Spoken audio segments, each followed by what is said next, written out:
it's over.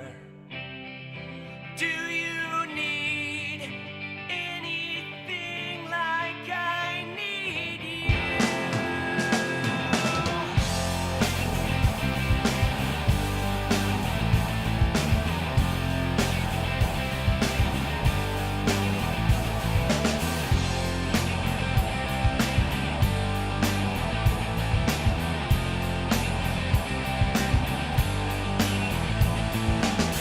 I've got no place to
change the world.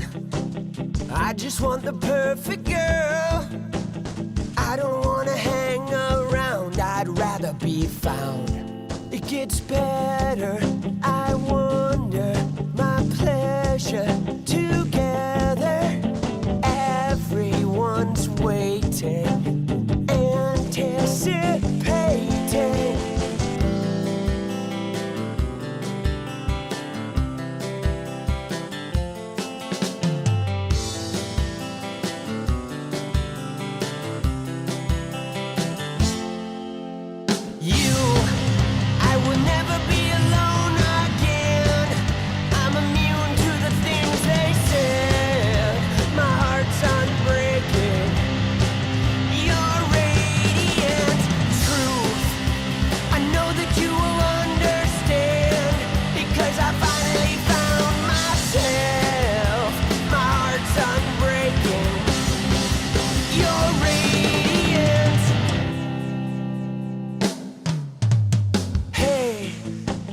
I just wanna change the world, but I'm not gonna wait my turn. I don't ever want to come down, I'd rather be found. It gets better, I wonder, my pleasure together. Everyone's waiting, anticipating.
Let's go. It's about you. I will never be alone again.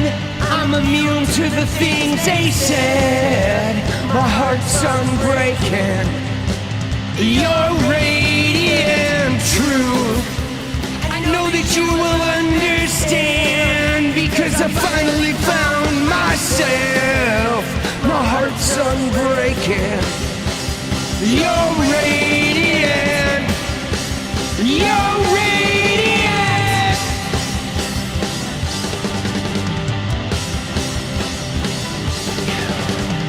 Oh.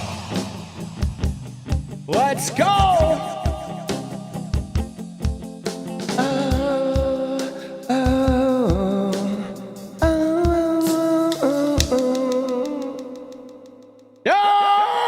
Let's go. Dude, thank you for your attention to my nuts. I appreciate it.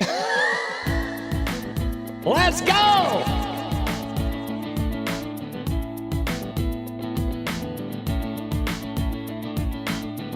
You love my nuts? Let's go! Max left to nuts.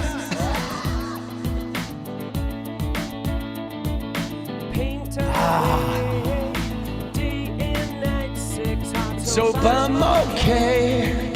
You're alright, goodbye then if you dare. Is pulling everywhere. I'm afraid to let them. Nothing is what I say. I feel far away. Nothing is what I think. I will drown in Yeah, yeah, yeah, yeah.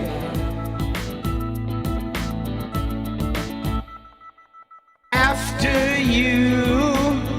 Dude, how we doing?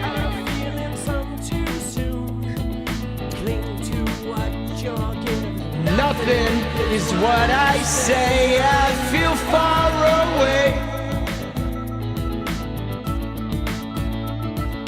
Nothing is what I think. I will drown in pain. Yeah, yeah, yeah, yeah, yeah. Ooh, oh, oh, oh, oh, oh. Ooh, oh, oh, oh, oh, oh. Ooh, oh, oh, oh, oh,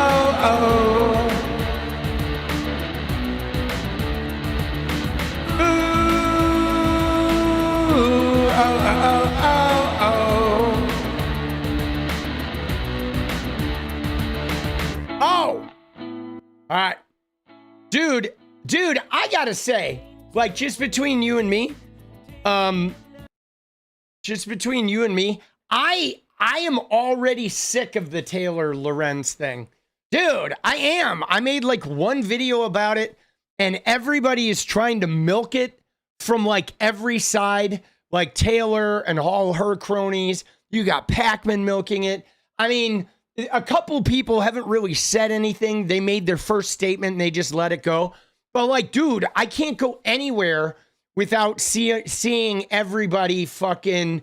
And the thing that I don't like about it, here's what I don't like. What I don't like is that there's a Gaza AIPAC accusation in there that's unspoken, okay? And that's what I don't like about it, is everybody who's making a big deal about this has an underpinning of like AIPAC, Gaza, right? Anti-Semitism, anti-Palestinian, whatever, right? There's like this weird layer of accusation under there, but it's all like unsaid, you know? And to me, that's really smarmy. Like if you got something to say, if you're trying to say that you think AIPAC is part of that group, then say that and write that fucking story. You know what I mean? But quit like implying shit. You know what I'm saying? All these implications. And like, it's weird because what I'm noticing is like 𝗙𝗪𝗏𝗏 and Ken Klippenstein are both like, they're really like shit stirrers, you know what I mean? Like they're like, I don't know, dude, it's fucking weird. And Epstein, I'm down with it. Epstein. And the other thing that was really interesting is today I got in a Twitter thread where I left a comment under a leftist. There was like a leftist that had left a comment about the liberals caused Trump. And so I left a comment under there that was essentially the leftists are like, will attack everybody, but they still have no political power. And then a whole bunch of leftists like got in my replies and I decided to engage with them. Okay. And ask them questions about like, can you let go of Bernie? You know, what's your long-term goal here? And what's really interesting about it is there's just a bunch of like, and maybe they're the online left. I don't know how real they are, if it's online left or whatever. But one thing I've noticed about like at least the online left is they don't want to like partner up with the Democratic Party, right? They don't. They want to just sink the Democratic Party and like out of retribution or whatever. They don't even have a goal, right? Like they don't even have a goal of achieving something. They just feel like everything in America is hopelessly corporate and they just want to fucking trash the Democrats. And I'm like, you guys, I kind of told them like, you guys are actually fucking like sort of sad. It's like kind of sad and pathetic. Because you could actually have political power, but you don't. And you're not going to have any political power because you're too like negative and defeatist, you know? Dude, it's so crazy, right? it's so crazy. What happened with Nancy Mace? I don't know. We're gonna look at Nancy Mace, and we're gonna fucking. And I mean, if you want to see like some of what I did here, I'll put the fucking tweet in there. If you want to look at it, I responded to a whole bunch of people. Okay, let me find my fucking replies, and so here was I replied to a whole bunch. Okay, because I decided I was out, like I had a little bit of time on my hands because we were out and about in the world. And so I decided to reply to a whole bunch of people. But let's see. Here was my original reply.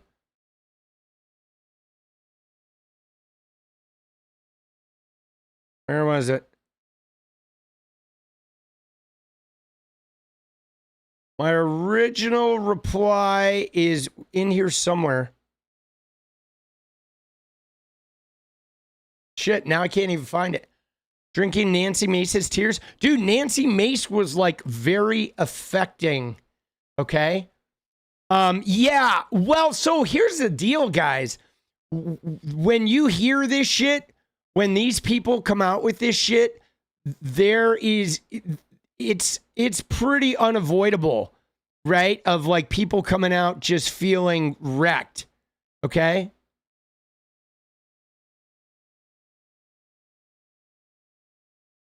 Huh. Why am I not finding the original post? Okay, yeah, so here it is. So the post was, my favorite genre of liberal posting is, quote, none of this would be happening if you all had just voted for the people who set the stage for all of this. And I said, my favorite genre of leftist posting is, we're so critical of everyone and have all the answers, yet still have roughly hard zero political power. Right? You know what I'm saying? So that's the thing that got them fucking activated. Right? Right there. Oh, and then I got into it with some people, right? You know what I'm saying? With some people. Dude, fucking right? There we go. There we go. Right? Oh shit. Dude, isn't that funny? It's just that's what started it. And what's weird about it though is check this out.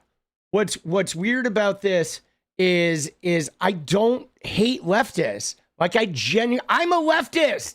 I'm just a leftist who doesn't hate the Democratic Party and don't consider it a fucking right? Don't consider it, dude. So first off, I don't know what your thing is, but I don't really like those kind of comments. I don't like using the word AIDS as like a funny pejorative because that's a serious disease.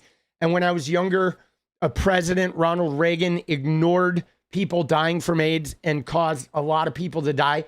So like, I don't think AIDS is really something that we should be using as like this sort of funny descriptive slam, because it's really fucking serious. A lot of people lost loved ones and themselves to that fucking disease, bro.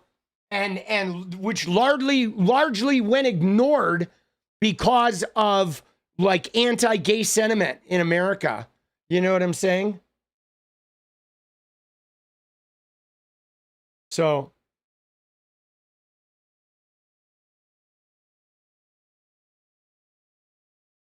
dude, what are you doing?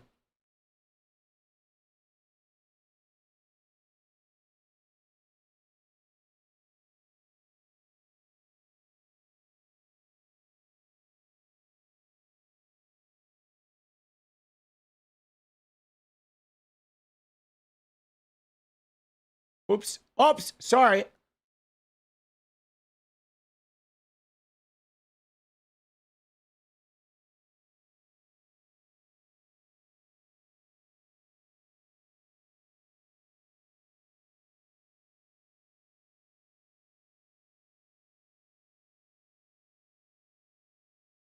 I made that. Oh, wait, I didn't mean to hit that. There we go. There we go. Sorry, I was just getting rid of that fucking message. My bad. But so anyway, so let me see what we got here. So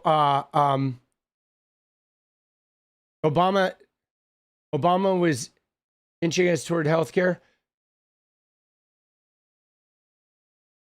Dude, it's weird because I'm not going to say that like the Dems have been perfect, because they haven't, right? You know what I mean? But nobody has. And even if leftists were in power the whole time, they wouldn't be perfect.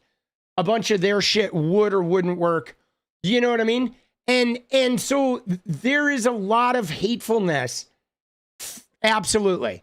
Like corporate Dems are hateful of the left, and the left are hateful of corporate Dems. I totally get that. But the reality is this, guys.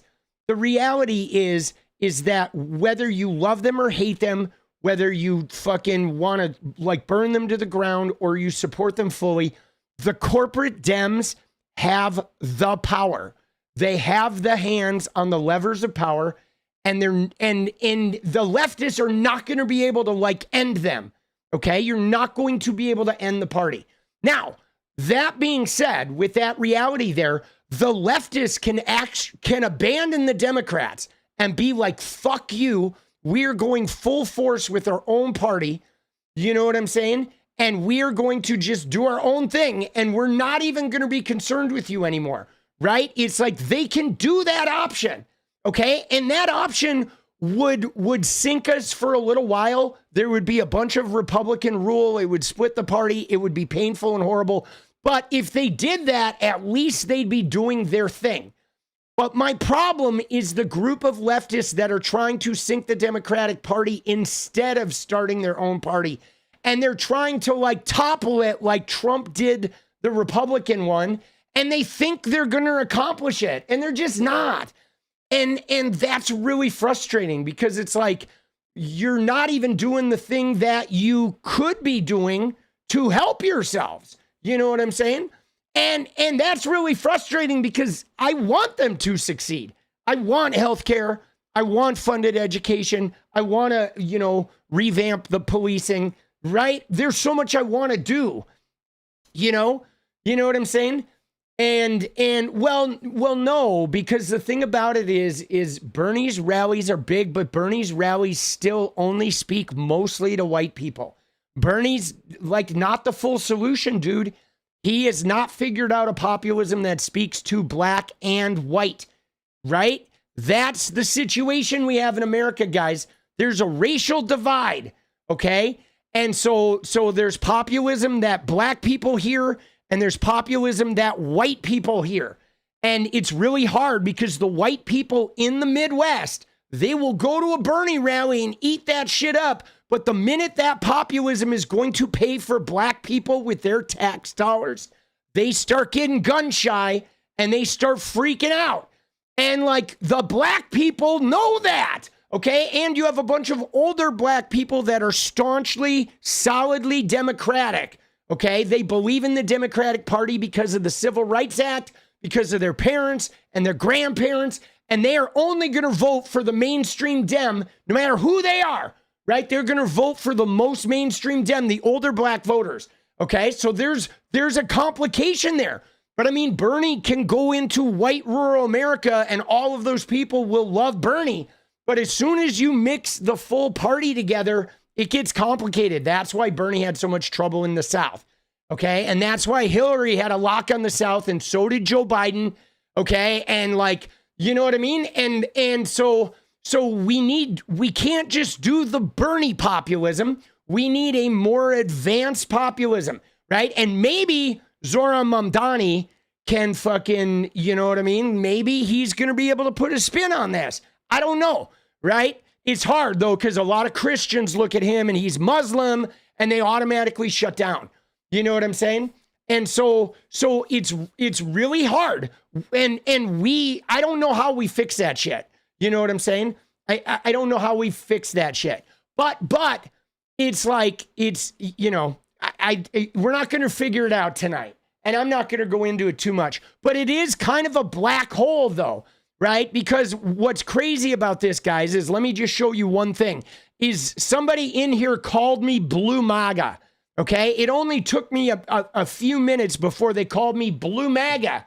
And now you may have noticed a tweet on my timeline today, okay? Because I said, look at this tweet. I'm telling you, this is a God tweet right here, where it says, to the leftists who call me Blue Maga, may I remind you, MAGA, 1, complains about the GOP establishment. 2, believes losses were rigged against their candidates. 3, wants to strong-arm take over the party. 4, believes their ideas are more popular than anything else. Sound familiar? Right? Because goddamn it, dude. Like I said, if you replace GOP with Dems and their candidates with Bernie Sanders or insert other progressive, and what do you have? You have not me, okay? You have not me, okay? Because I do not rail against the establishment. I do not believe losses are rigged against candidates. I don't want to strong arm the party, and I don't believe that like my ideas are the most popular thing in all of leftism. But like, dude, the leftists are really MAGA similar. Okay, I'm not going to say they're MAGA because they're not negative and destructive, right? But I mean, some of them are, but they are MAGA similar, where they are so anti the mainstream part of the party that the establishment they think are just trash. And every time they lose, Bernie or a progressive, it was rigged. It was the money. It was rigged. It was the DNC, corporate bought, the billionaires, right? They want to take over the party. They want to destroy the party. And they literally believe, they keep saying they're the base. And it's like, leftists, I don't think you're the base. If you were the base, like the party would be doing your shit. Okay? The base is the part of the party that the party is always bending over for. And the Democratic Party is not bending over for the leftists. The leftists are not the base. The base apparently are these centrist independent weirdos in the Midwest. Okay? And maybe we can change that, but like, goddamn, boss. Yeah, no, I know, Antifa. I fucking kind of want to go to Europe because I feel like Europe leftism is more my cup of tea. All right? But again, though, the Democrats are better than Republicans, and the Democrats have the power apparatus, right? You know what I'm saying? They have the power apparatus. And believe it or not, we have healthcare. In Oregon, everybody who makes like 50 grand or less has state-funded healthcare that is really good healthcare. And why? Because of the Democrats. Because they created this thing called the Affordable Care Act. They created a Medicaid expansion that Oregon did, and Oregon did well. And so now my state has health care, and now my state's working on having universal health care as an offshoot of that. Is it perfect? No. Is it Medicare for all? No. But literally, the Democratic Party did give my family health care, good health care for the first time in fucking, it was the first time I had healthcare in like 25 years, man. You know what I'm saying?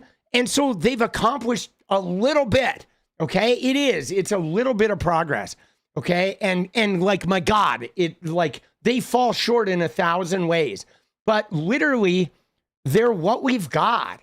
You know what I'm saying? You know what I mean? They're what we've got, And so like, you got to start somewhere. You know what I mean? You know what I'm saying? And, well, no, Marcy, we have Trump because the people didn't vote for not Trump. Okay, Marcy? And I'm not blaming leftists in particular, but we have Trump because more people didn't show up to vote for Kamala Harris. Okay? If the same number of people showed up to vote for Kamala Harris as showed up for Joe Biden in 2020, we would have not Trump.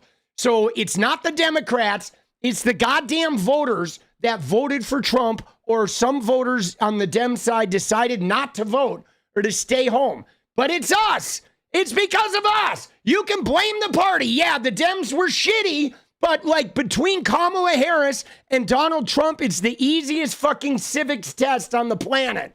We had two choices and one of them was a fascist dictator, and one of them wasn't.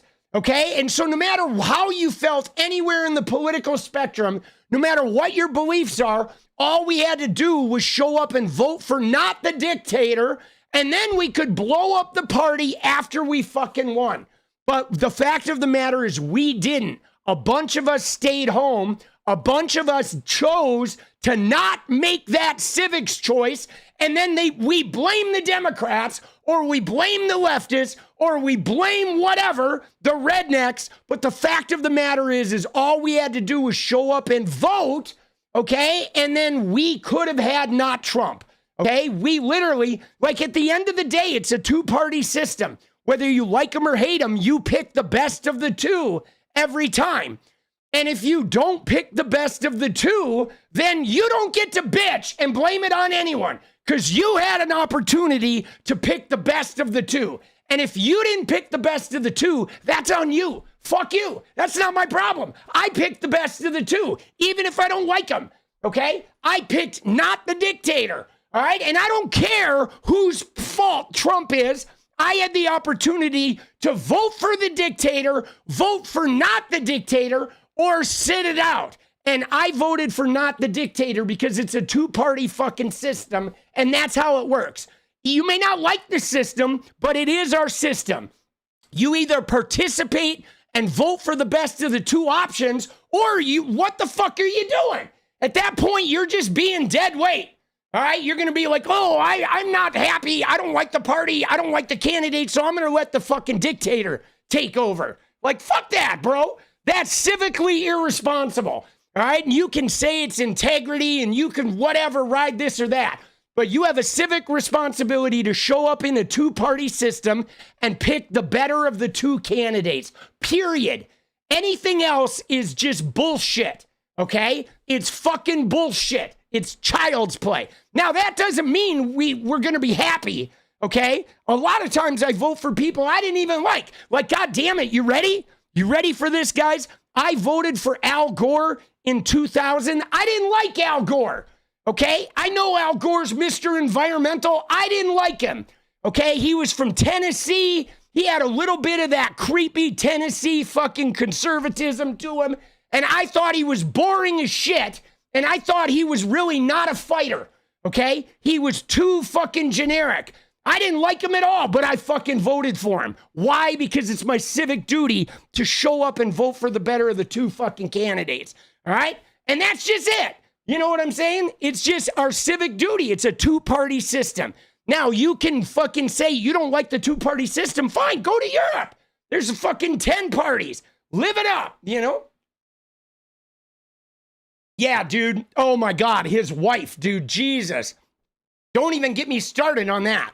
Okay? Dude, yeah, I didn't love Hillary either. I liked the idea of a woman president. But my God, Hillary was better than Trump. You know? But that's just how I feel.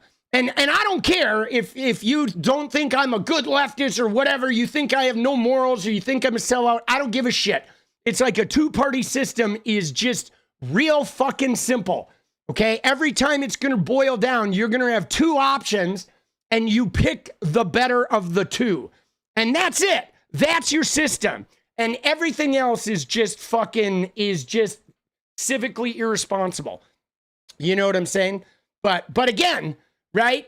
You know, again, every election, no matter what the Democrats do, no matter what the Republicans do, no matter what anybody does, no matter what the leftists do or the centrists or everything, every election on November 5th or that first Tuesday in November, I have the power to go to the polls and pick the best of the two candidates. I have that power. And every election, regardless of whether I like them, love them, hate them, believe in them, or whatever, whether I hate the Democratic Party or fucking love the party or whatever, I get to go first Tuesday of November and I get to pick the best of the two.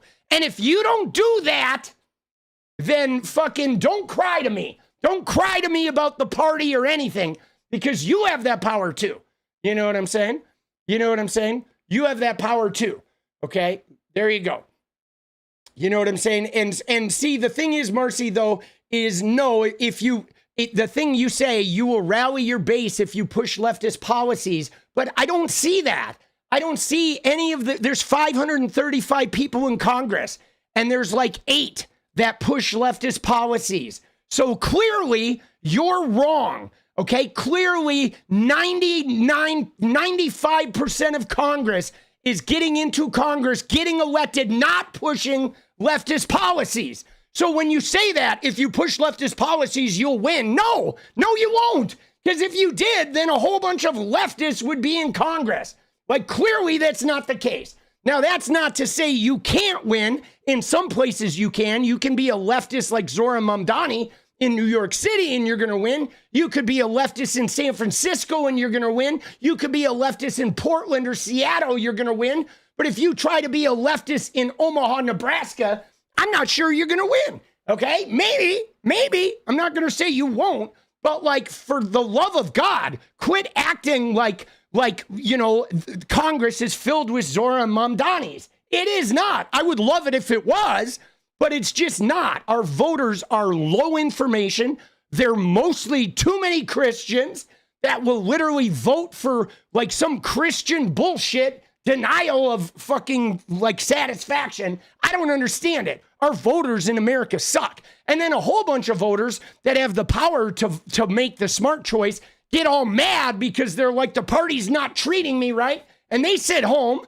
And then a bunch of people, like a bunch of young people, sometimes don't even vote. Although they've been really coming through lately, right? Young people have. But like when I was younger, when I was like 18 in the 80s and 90s, young people didn't really vote a lot. But young people have gotten way better about that. Now they're kind of kicking everybody's ass. But this idea that leftism wins elections is like, the data doesn't show that. Okay, the data shows that milquetoast, middle of the road, fucking conservative bullshit seems to win every goddamn election. And frankly, I'm pissed off by that reality, you know? But what I would like to see is this. You ready? And I'll say this again, and this is my plea to leftists. To every leftist who says, if the Dems were more left, they would win more election. To those leftists, I say, will you please go out and just win an election with that platform? Because what we need is we need you to stop telling the Dems to move left. And we need you to win the election as a leftist and to show them that leftism wins. That is how you do it.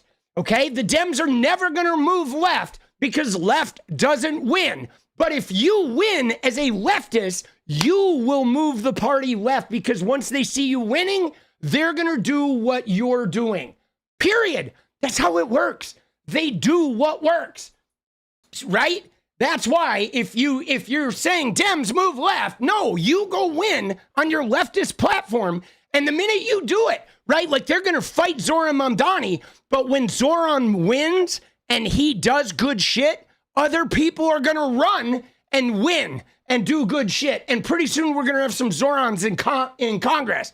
You know, I mean, we already have a couple. But dude, we just need leftists to win.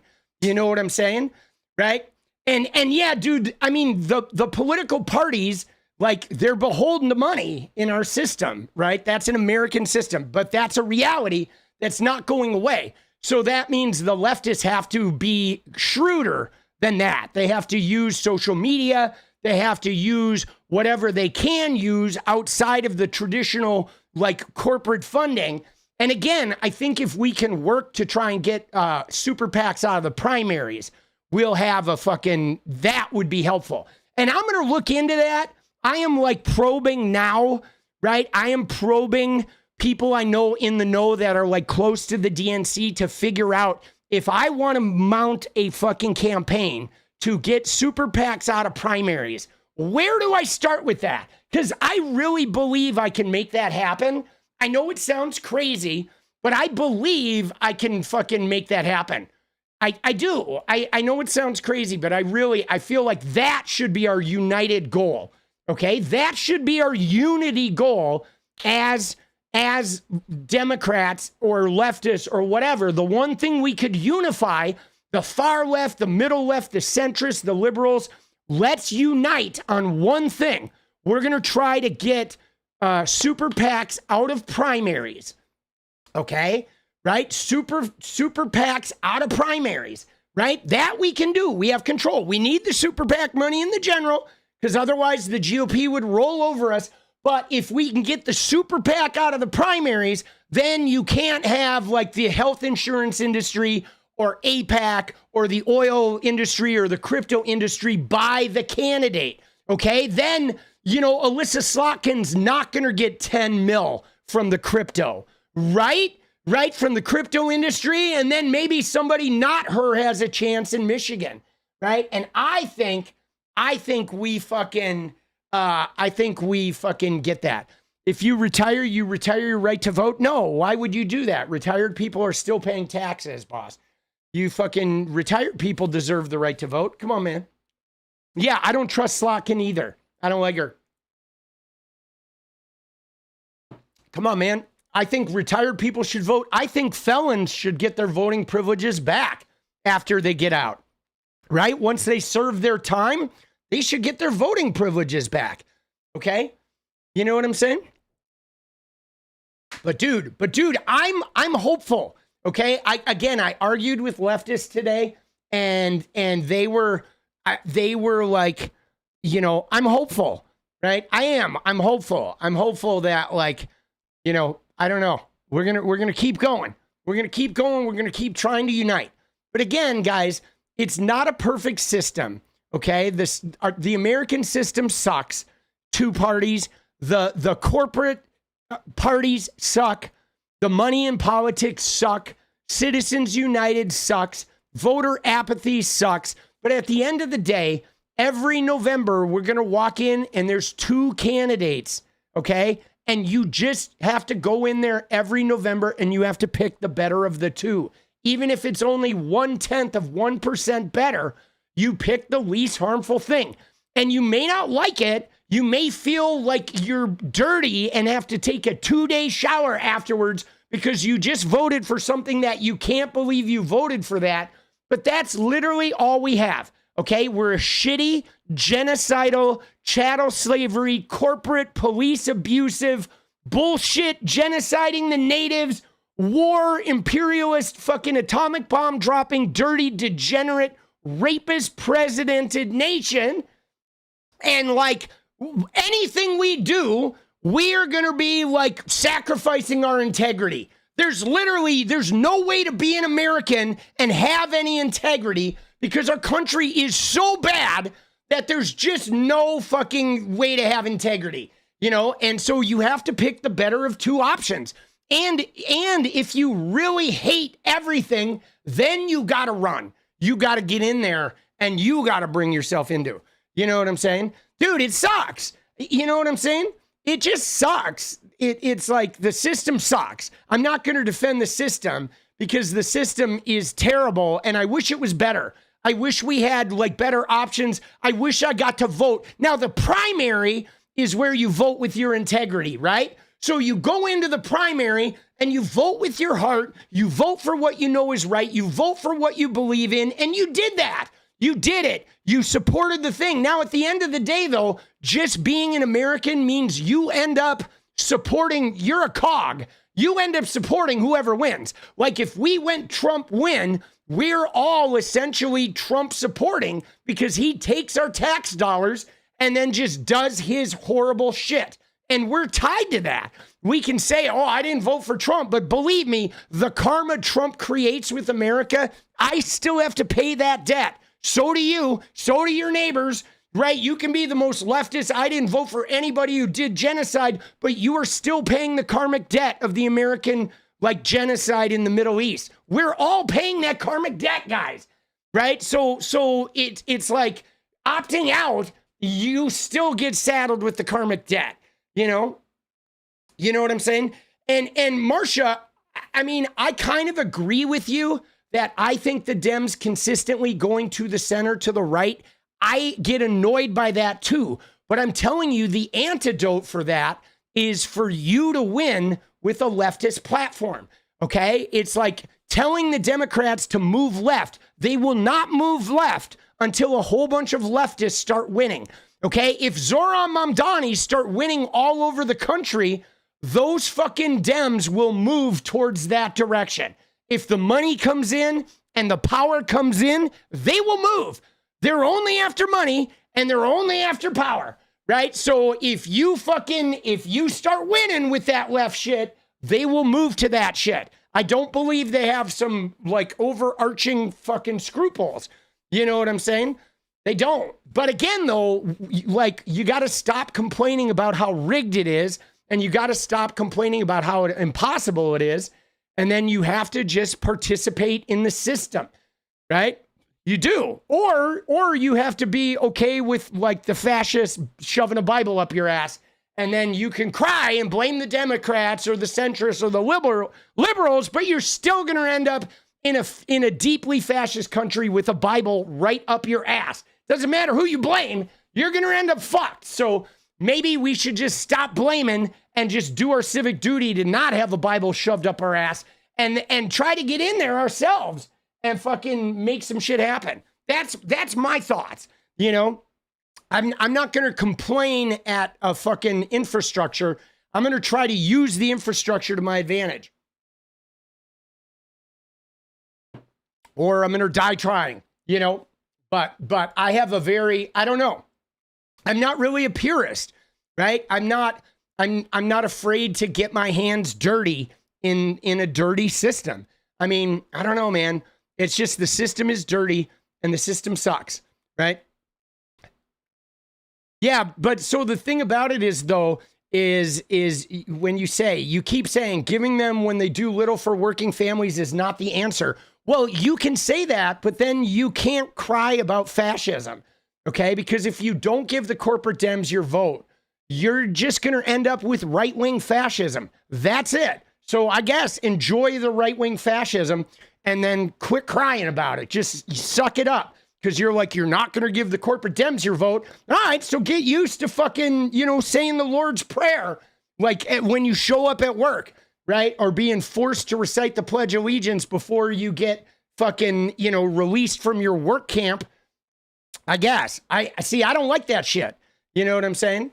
You know what I mean? Right. Well, and again, though, the point is we need to get other Dems. You're the other Dems, Marcy.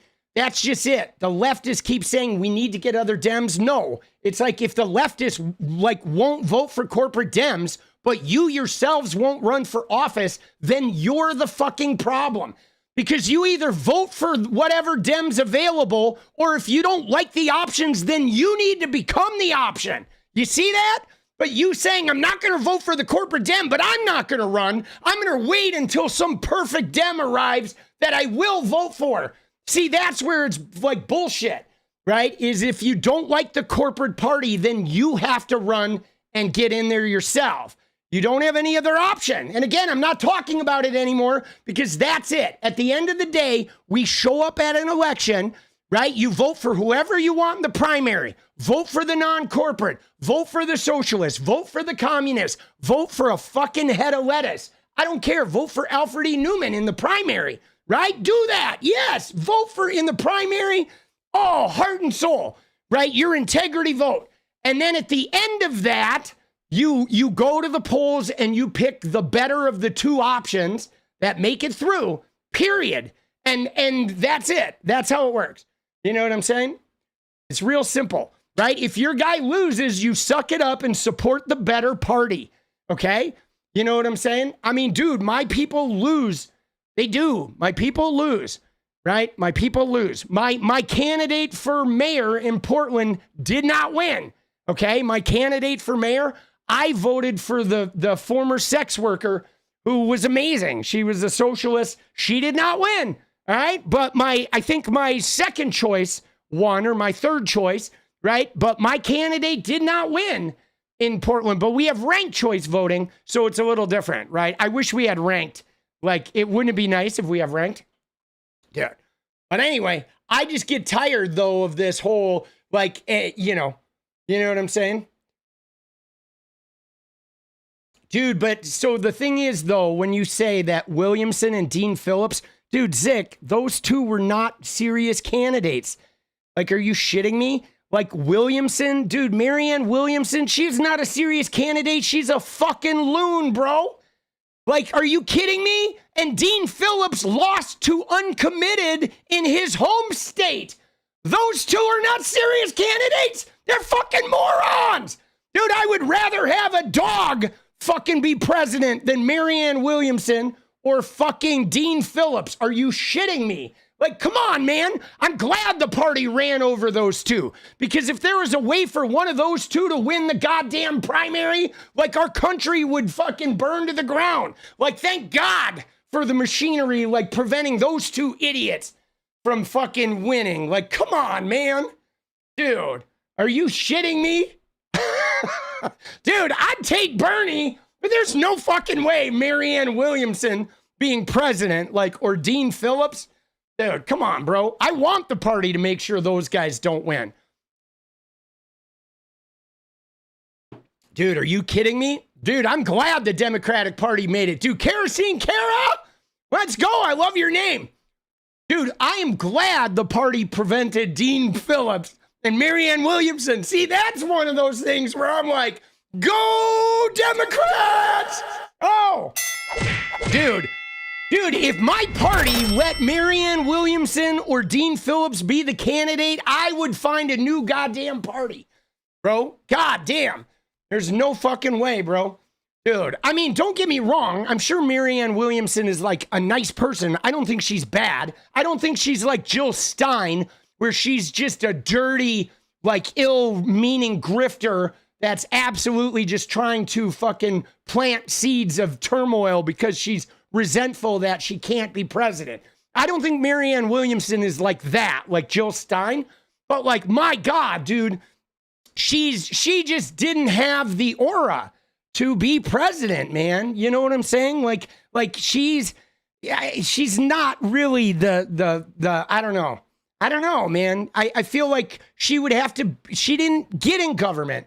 She didn't have any government experience. She didn't inspire leadership when I listened to her. She mostly sounded like negative and fucking, you know, like critical, but like not really with firm solutions. She didn't like, I don't know. She seemed a little like too metaphysical. You know what I'm saying? And yeah, that too, what Krygo said there. Like, the fact of the matter is like there was a sense of entitlement with her and Dean Phillips that were both kind of like, dude, like, you know what I mean? Asking regular guys to run. Yeah, well, I'm not asking regular guys to run for president. I'm talking more about in state governments and for Congress and for Senate and regular people to run and lose en masse, but to influence the conversation. I don't want some regular person to run for president. You don't try to get the fucking top job. You know, I don't go to a company and try to get the CEO job on day one of being there. No, I get inside the company. I get my hand on some levers of power before you start running for fucking president, man. The president's not really important. Congress makes the laws. Okay, all you need for a president is somebody who is strong enough to carry the country on his shoulders, take the heat, and won't veto the bills. That's it. The president doesn't really need to do shit. You need progressives in Congress, lots of them, 200 of them. And there's only 700,000 people that you need to fucking win over in a congressional district. It's like 730,000 people. So you find a plot of 730,000 people, convince them your progressive shit is good, you get into Congress, and there we go. Then you get a president who is calm, cool, collected. He's not going to make crazy, rash decisions. He's not going to fly off on a handle and start like retribution and destroying shit when he gets mad. You want somebody that can handle the pressure, somebody that can fucking stand up to the fights that get picked, and somebody that will can take the heat when shit goes bad and fucking keep everybody on board. You know what I'm saying? But again, I'm not going to talk about the DNC sabotaging, right? It doesn't matter. I don't care if the DNC sabotages all the leftists, The leftists have to keep running anyway. They have to keep running and keep getting sabotaged and keep losing. And we have to do it en masse with no complaint, no crying, right? Think about the enslaved, guys.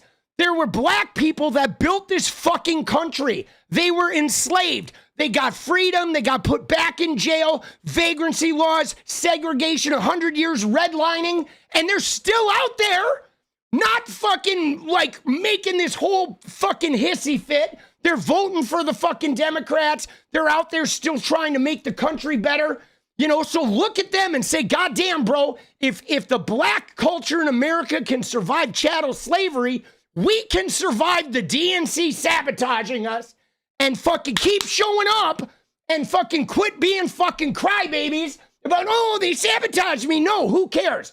I don't care if you sabotage me 1,000,000 times, right? If when I started this YouTube channel, all the gamer people sabotage me. I don't fucking care. You fucking DDoS me, I get a better router. You figure out that router and DDoS me, you fucking whatever, you try to shut me down, you turn my power off, I get fucking a generator, right? It's like you're not gonna sabotage me, you know, and if you keep sabotaging me, I keep coming back harder, faster, with more. Right? You sabotage me 10 times, I'm gonna fucking come back 50 times.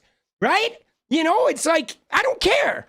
I don't care if the Dems sabotage me. Right? I don't care. I'm gonna keep coming back and keep fighting for what I believe in.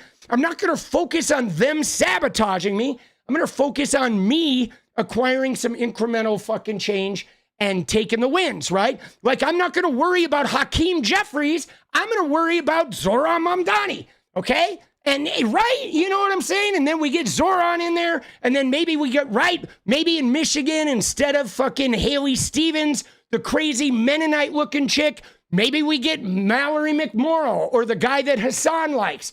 You know what I'm saying? But you get one or two in there, and then you keep doing that and doing that and doing that, and you build it. But we've got to stop crying about so-and-so sabotage me, because I don't care. Right? I don't care if the Democrats continually sabotage the progressives. We're going to keep fighting and keep getting progressives in Congress until we get enough people that they can't sabotage anymore. That's what you do. And like, is it hard? Yes. Is it fair? No. Does it suck? Yeah. But like, let me just tell you, bro, like, I hate to break it to you, but in anything you do, the big guys kind of sabotage the little guys. It's just the way capitalism works, right? If you start out a new YouTube channel, all the big channels have this huge advantage. And that's the facts. And there's nothing you can do about it. And so the reality is if you want to build a YouTube channel, you have to be willing to go out there and just have the big channel algorithm just fucking kick you around and give you nothing for years until you finally start building something and eventually you break through, right? And occasionally some of those big guys will fucking, you know, give you a little bit of help. And sometimes they don't. Sometimes they try to sabotage you, the bigger guys. But you can't cry about like, oh, the algorithm favors the big guys. Oh, the fucking people in power are sabotaging me. It's like, we just can't do that. That gets you nowhere. It's like, it doesn't matter if they sabotage us. We got to keep showing up and right, you know, and you got to expect that they're going to sabotage us. But, you know, I mean, look at Zoran. They're going to try to sabotage him, but he's not going to cry about it. He's going to win. Okay. He's going to win. And if he doesn't win this time, he's going to come back and he's going to win eventually. Right. He's going to fucking, you know, and that's really the attitude we got to have. Is like, okay, Dems, go ahead, sabotage me. Fuck you, right? Okay, corporate Dems, sabotage me. You're not going to get away with it. Fuck off. I'm going to keep coming back, right? I'm going to keep coming back like an STD you can't fucking get away from, bro.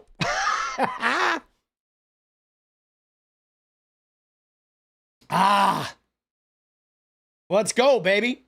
But again, though, guys, part of the reason why I have this attitude is because I believe that you can be on the outside and play politics.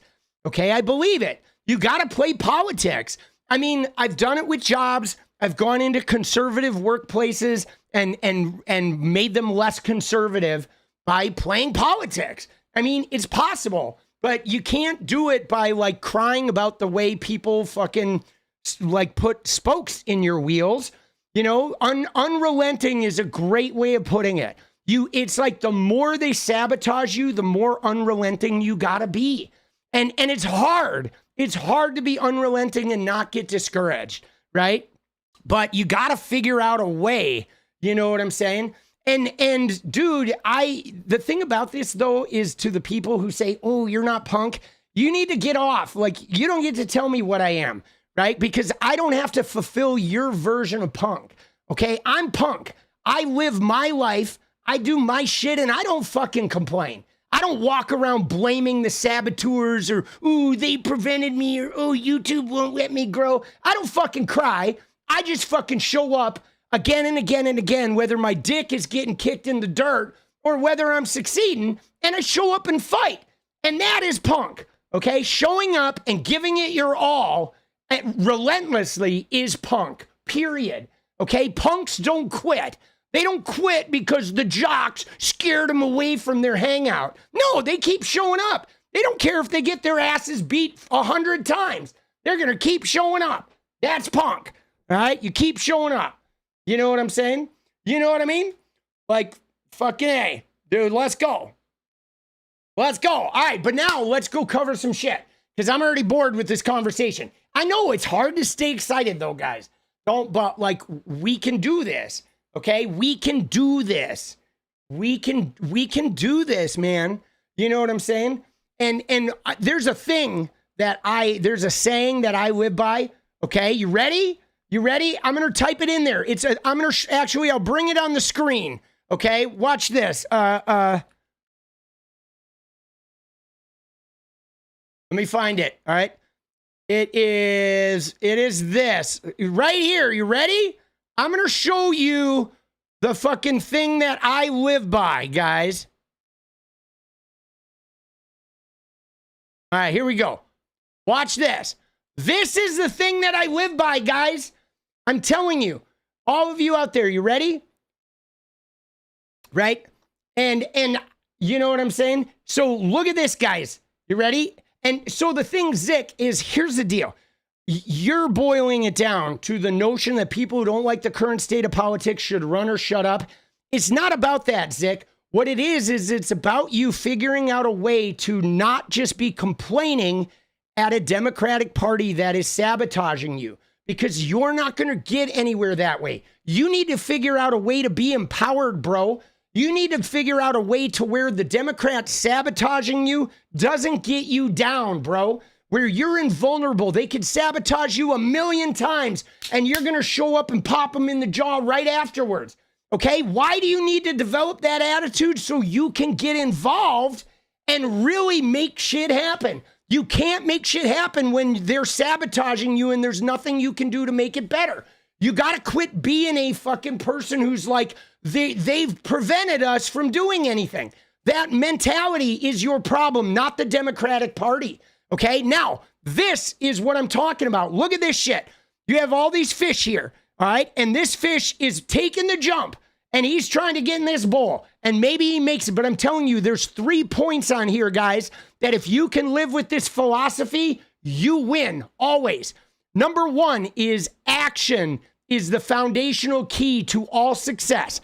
Not talking, not complaining, not bemoaning, action.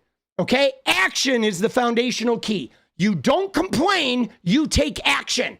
You have to be taking action. Instead of complaining about the Democrats, go call, like, phone bank for DSA, right? Instead of complaining about the centrists, go get some leftists registered in the Democratic Party. Take action.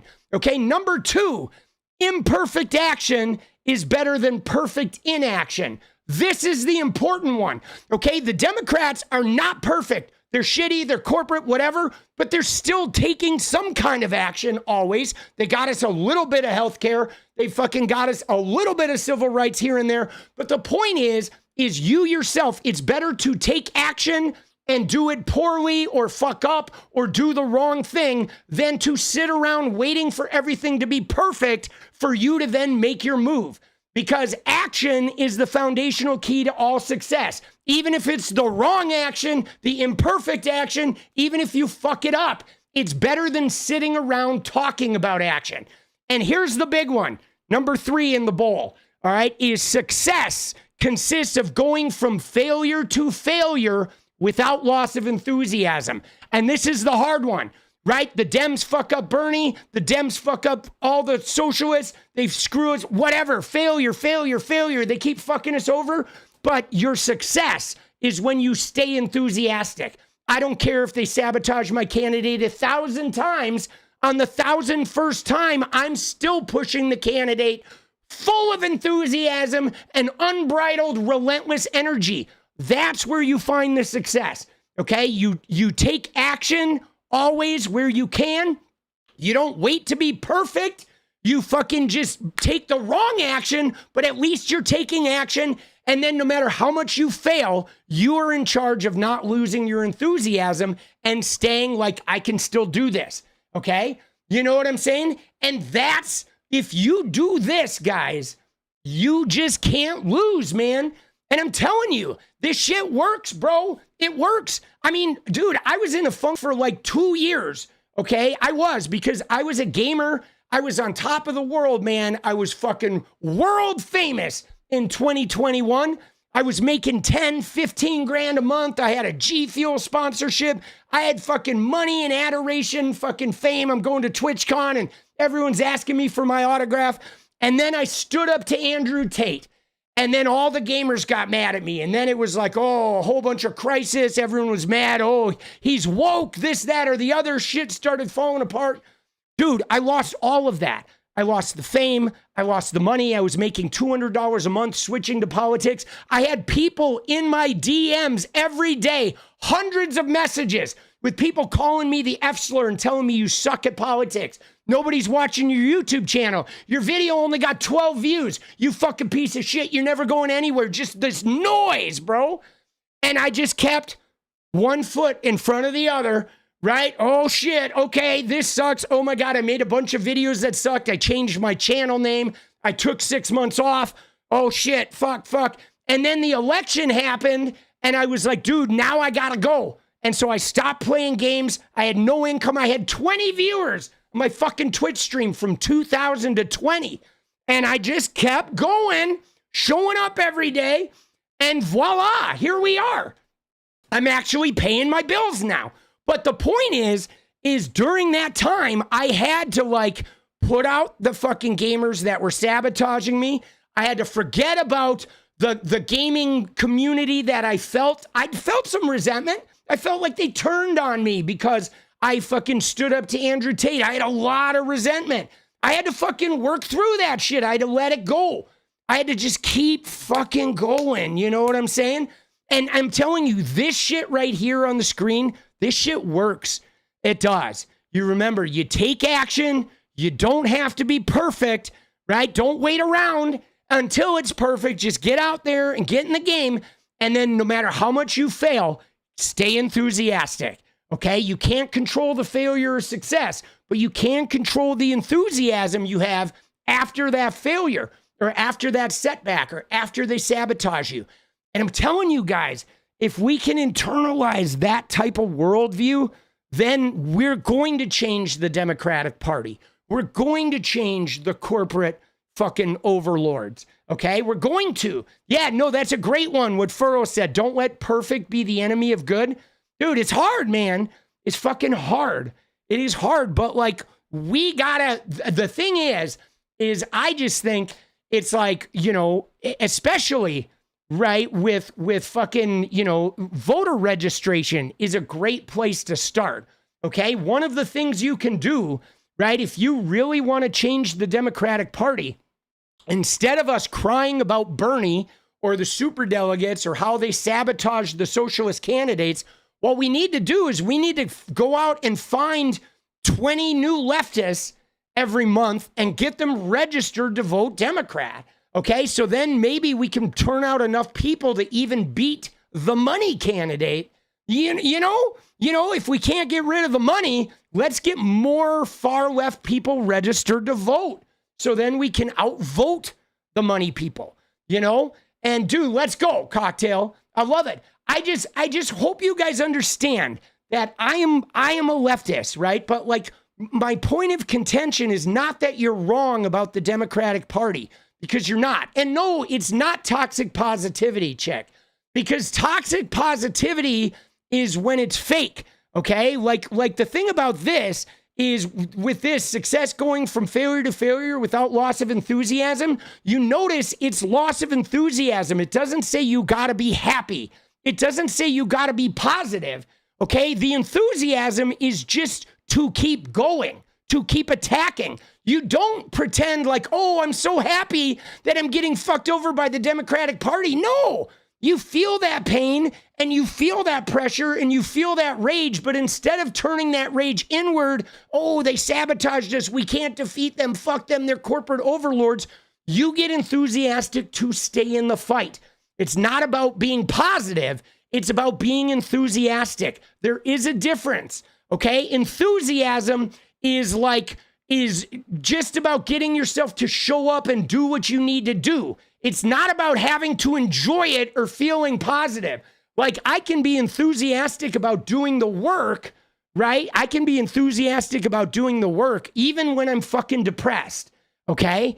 Even when I'm depressed, I can still be enthusiastic about doing the work because I know that doing the work is the way out of the depression. Okay, continuing to create even when I'm sad and depressed and I feel hopeless. In fact, sometimes what I'll do is, if I'm feeling really bad and hopeless, I'll increase my output. Like, when I get sad and depressed, I'll make more videos, even if they all feel like they're shitty. I'll just make more. Like, okay, everything I do right now is shitty and I feel terrible, but you know what I'm gonna do? I'm gonna make a whole bunch of shit. I'm gonna put it all out there. You know what I'm saying? And so enthusiasm is different than positivity, because you don't want to fake positivity, because then you're pretending you're happy when you're not. And that's how you lose fucking enthusiasm. In fact, if you try to fake being happy, oh, I'm so happy, you're going to lose your enthusiasm. But the enthusiasm is like to just keep showing up, right? Like, I don't know if you remember the movie Jerry Maguire, right? If you remember the movie Jerry Maguire, okay, there's a sign there. The Cardinals is the team that Cuba Gooding Jr. is on. And there's a sign on the wall in the locker room of the Cardinals. I know this is dumb. Everybody remembers, like, Show Me the Money and all that. But what I remember is the sign on the wall in the fucking locker room of the Cardinals in that movie. And the sign on the wall said, success is simply getting up one more time after you've been knocked down, right? And that's what this is really about.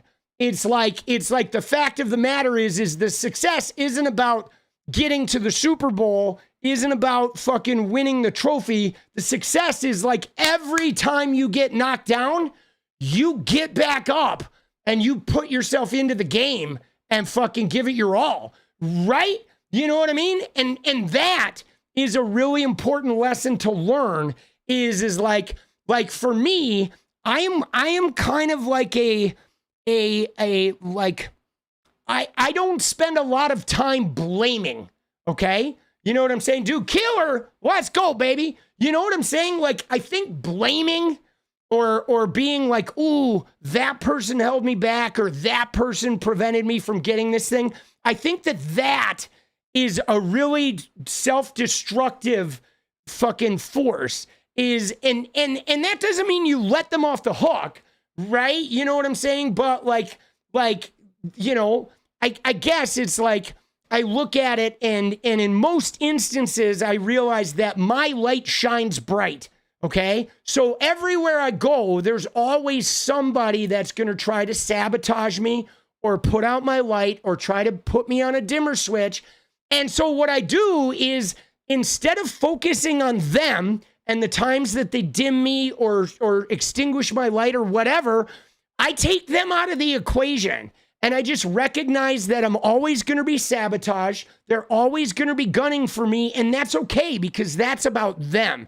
That doesn't have to affect my motivation. It doesn't have to affect my fucking intensity. It certainly doesn't have to affect my belief that I can outwill them. You know what I'm saying? That I can outwill them, right? That no matter how much you sabotage me, I will always get up after you sabotage me, and I will come back with that same relentless fucking energy of like, I'm ready to take you down this next time. And I think that if you can cultivate some version of that for yourself to where you can get out of the blame. I mean, we live in a society where we learn blame, right? If a plane crashes, they look for somebody to blame. It was a Bolt, it was a mechanic, it was the air traffic controller, right? We live in a blame society.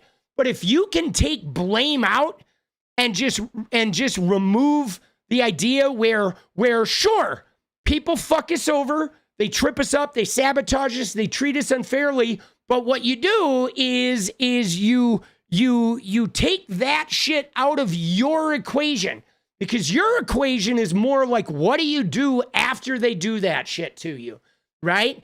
You know what I'm saying? And I think getting rid of blame is really helpful because you know, I can sort of like accept responsibility for the fact that, you know, like even with the Democrats, right? And I know it's complicated with politics because we're so powerless, okay? We don't have our hands on the levers of power if we're not in Congress. So it's really frustrating, right? Like it was really frustrating for me to see Kamala Harris make some choices that she made that I felt like were, man, I wouldn't have made that choice if I was her. But I was like, all right, she's in a situation that is crazy. She has a lot of people in her ear. She's probably doesn't know what decision she should make. And so she's just making decisions. And some of them are going to be good and some of them are going to be bad. But at the end of the day, like, I'm not going to blame her. And I'm not going to blame the party, even though, like, yeah, they haven't been listening. And yeah, they've been milquetoast. And yeah, they've fallen through on a lot of shit. And yeah, they let Joe Manchin sabotage a lot of things. And yeah, a bunch of them are just trading stock and getting rich and all that shit. But like, if I blame them for all that, and if I just focus on the ways that they're fucking me over, I'm not going to fight back, okay? And eventually I'm going to lose my power to fight back. Because at the end of the day, like, I can just accept that they're a corporate machine and they're going to fucking, you know, their goal is not necessarily to listen to me, okay? So then I'm like, okay, well, how can I use the Democrats to get what I want? You know what I'm saying? Right? You know what I mean? Like that's the thing. Like instead of like, oh, the Democrats aren't doing what I want, it's like, okay, how can we get what we want via the Democrats? We have to sort of look at like that. And like maybe ultimately I'm gonna have to run for Congress myself. But like, I don't know, man, the blame, it can really fuck you up. Blame can fuck you up. And it's hard. It's hard to not blame. But dude, I'm going to share this fucking link to this image. If you guys want this image, there's a whole nother side here of like, I don't know what that other side is. That side is like dumb, but here, you know what I'm going to do? I'm going to fucking save this image. Hold on. I'm going to put it in my Discord instead of putting a link. That's what I'm going to do. I'm going to put it in Discord so that way everybody can have it. I'm telling you guys, this shit is fucking money, bro. I have it up on my vision board, right? There's a vision board back there. You see that brown thing? This is literally the only thing on the board. There used to be a bunch of other vision board stuff, but I haven't like renewed it. But I'm going to put that in the Discord right now. All right. For anybody who wants it.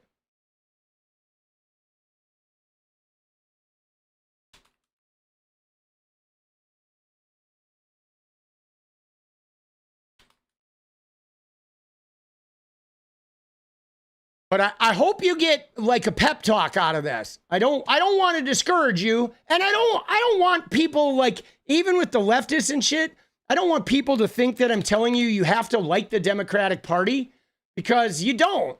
But the reality is we only have two parties right now in America that have their hands on the levers of power. Okay. And so the DSA has a little bit. So the Libertarian has a little bit, but not really. But so like you can work with the DSA and try to help them gain power. And that's a great fucking objective. Fully support that, right? Or you can work inside the Democratic Party and try to change that or fight for what you want with the Democratic Party. But what I encourage you to do is to take any resentment you have for the Democratic Party and get that resentment out of your system, okay? Because if you resent the Democratic Party and if you resent all of their fucking games and their corporate nature and their money and their sabotage and all that shit, that resentment is going to harm you. You know what I'm saying? Like if I resent the Democratic Party, I think my resentment is hurting them, but it's not. It's actually poisoning me. You know what I'm saying? And so I don't like the Democratic Party, but I realize that the Democratic Party is my way to power and my way to fuck over the Republican Party, which I despise. Okay? I despise the fucking Republicans, the anti-LGBTQ people, Riley Gaines, libs of TikTok. I despise those fuckers. And so I will use the Dems and their fucking levers of power and whatever, right? Whether I fucking like them or not, to kick the fucking MAGA in the nuts. You know what I'm saying? You know, because MAGA is the, you know, I'm going to save my vitriol for MAGA, right? And then I'm going to save, like, I'm going to get rid of my resentment for the Democratic Party. You know, we aren't even talking about the list. I know, we're going to get to the list. Dude, I feel though, like, I don't mind talking about this because I feel like I want to help leftists get their fucking heads screwed on straight. Like, I want them to be their rebellious, fighting, fucking crazy selves. You know what I'm saying? Like, I want them to be their fucking, like, integrity hound, like, feisty selves. But I want them to, like, get rid of the resentment they have against the Dems and the corporate nature and all that shit. So they don't stop poisoning themselves. Because right now I see leftists, like a lot of them are poisoning themselves. Talking about Pale Fox. Oh, what is Pale Fox doing? Dude, Killer, you're going crazy, bro. Thanks for all those memberships, boss. Let's go. Dude, what's Pale Fox doing? Oh, you're telling us who's on the list?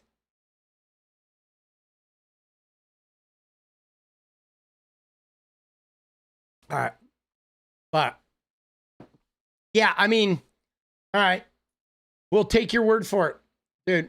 Spamming the names. Well, dude, there's a lot of documents. Can I just say, here, let me give you an example. I downloaded all of the documents. Okay, I did. You look here. I downloaded here's all the fucking documents, dude, that I downloaded. And I did fucking, we can grab a folder of one. Like, for example, here's one of the folders. All right. These are a bunch of like video clips, but let's find, those are video clips. Let's get into the documents, okay? Like, for example, I haven't gone through them, but let's go with like number 5, okay? So there's a lot of shit. So we have a bunch of images, and then here's what we got, is there's literally just pages upon pages upon pages. I don't even know what order they're in. Okay, I don't know what order these things are in, but there is like so many documents. There's folders upon folders upon folders. Fucking, this is document 140. I don't even know what it is. But dude, right. Yeah, no, this shit is not anything new for the most part, but I'm kind of going to be looking through this shit and exploring it. And you're right, a lot of this isn't new. But I think a lot of this is, you know, it's filled with information. Like, I've never seen most of this shit, right? I've never looked large scale through all these documents. And so there are a bunch, right? It's kind of overwhelming, really, right? Of what they have. And I don't think we've seen a lot new, but we are going to look at this over time. Like, I'm going to go through and find shit to focus on. I mean, one thing I will say about the release of all this shit, guys, I don't know about you, but for me, this shit is like very overwhelming. Like even the shit I downloaded today, I downloaded all of those zip files. It took like an hour for my computer to zip all that shit. And I downloaded that shit and I had 20 fucking zip files and each one is filled with like 500 documents or something or fucking 300 documents. It's a lot, bro. It's a little bit unnerving. You know what I'm saying? It's a little bit, I don't know about you guys, but it's a little bit fucking unnerving. Like all the information is so crazy, you know? You know what I mean? It is fucking crazy, dude. That shit is fucking nuts, you know? But let's look at some of this shit, all right? Let's fucking, first off, let's talk about something easy, okay? We're gonna start with something easy. Can we talk about Katie Britt, guys? Can we just, we're going to go into one thing I want to watch is I want to watch this, okay? The Epstein and Maxwell survivors speaking to Hallie Jackson. We're going to watch this in a minute. This is prep for tomorrow, okay? Because tomorrow is, of course, the big news conference. We're going to watch 𝗏𝗏, okay? 𝗏𝗏 was on TV today talking about the news conference. We're going to watch him in a minute, but let's start with Katie Britt, okay? Because what is up? Dude, this is fucking amazing. I love that this is the photo that comes up, even though it's not Katie Britt, because, dude, this is fucking Katie Britt. Like, oh my God, dude. That is fucking hilarious, isn't it? Like, can we talk about how her eyes are fucking insane? Oh my God, dude.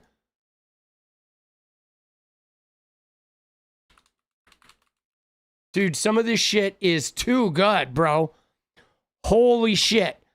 Dude, oh my God, dude. Dude, I gotta get... Dude, some of these... Dude, how does she have those Bible eyes, bro? Her Bible eyes. You know what I'm saying? Like, we got to watch her in the Trump press conference, right? Oh, he's announcing whatever, Huntsville, Alabama. Dude, Alabama's a shithole, but whatever. They're giving it to Huntsville because they're racist and misogynist and fucking evangelical, and Trump's going to feed them shit because he's trying to buy their votes, right? But the fact of the matter is that, like, what is with these Bible eyes? With these fucking, right? These women, specifically the women, get them so bad where they look like they crawled out of an underground bunker. Like Katie Britt always looks like somebody just opened the root cellar and let her out for the first time in like 5 years. She has not seen the sunlight in 5 years. She's been down there birthing babies in the root cellar. And she's like, oh my God, I am so excited. I am so excited to be here and to be like Huntsville and Trump. He's a rapist. I'm so excited to be working for this rapist. Oh my God. Oh my God. I'm so excited. Dude, they are so crazy, bro. Like, look at her. Look at that image, dude. Look at her. Dude, what is she doing, bro? He's like trying to like fucking look over. Look at Vance, dude. Vance is like, does my eyeshadow look good? Trump is over here thinking everybody thinks I'm dead. No, I'm not dead. I'm really alive. Don't look at my hand. And Katie's just like, I just drank 5 Bibles for breakfast. Let me tell you how excited I am that this rapist is letting me talk. Blink twice if you're okay. Dude, yeah, I know. Isn't it weird? Like, what are we doing, bro? Dude, kitchen. Dude, look at Trump, dude. This picture is so funny. This is the greatest fucking screenshot. This guy's like falling asleep. He's like trying to look at her boobs. Maybe if I get over there, I'll be able to see her boobs from back here. JD Vance is like, do they think I'm gay? I don't look gay now. How's my eyeshadow look? Do they think I look gay or do they think I look sexy? Dude, and Trump, what is Trump doing? He's just like, oh shit, they're talking about me. Oh, dude, so funny, bro. But her eyes, oh my God. All right. Dude, oh my God, dude, the Katie Britt shit. Here we go. Yeah, here we go. Let's watch. Let's watch some Katie Britt, guys. Oh, Lord have mercy. Mr. President, we are grateful for your leadership on this and restoring Space Command to its rightful home in Huntsville, Alabama. This delegation has worked together, both chambers, both parties, to make sure that Huntsville was the place that Space Command called home. As was mentioned, obviously, the Biden administration chose to make this political. What we want to do is put the safety and security of Americans first. We want to make sure that our warfighter is put first, and we want to make sure that our warfighter. We want to make sure our warfighter is put first. Dude, this guy, dude, beige suit guy, dude, we got to talk about his hair, bro. Dude, this guy with the Lego hair. What is the guy with the Lego hair, dude? We got to look at him too, dude. Homie had the one piece. Dude, he's like sitting like Darth Vader and his hair just gets fucking set down and fucking screwed on. Dude. Oh, the warfighter, she says. Oh, my God. Of Americans first. We want to make sure that our chose to make this political. What we want to do is put the safety and security of Americans first. We want to make sure that our warfighter is put first. And we want to make sure that America continues to lead. And today, Mr. President, you've allowed that to happen. Thank you. Mr. President, Dude, isn't she crazy? Dude, she is nuts, bro. Dude, it does. Hold on, let me show you the picture.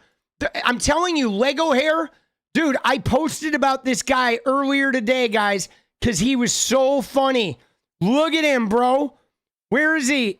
We're going to look at Katie Britt afterwards. Right there. I'm like, homie's got a one piece.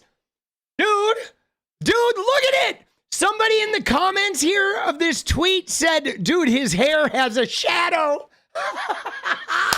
Dude, it's Lego hair. Dude, I don't even know who this is. Do we know who this guy is?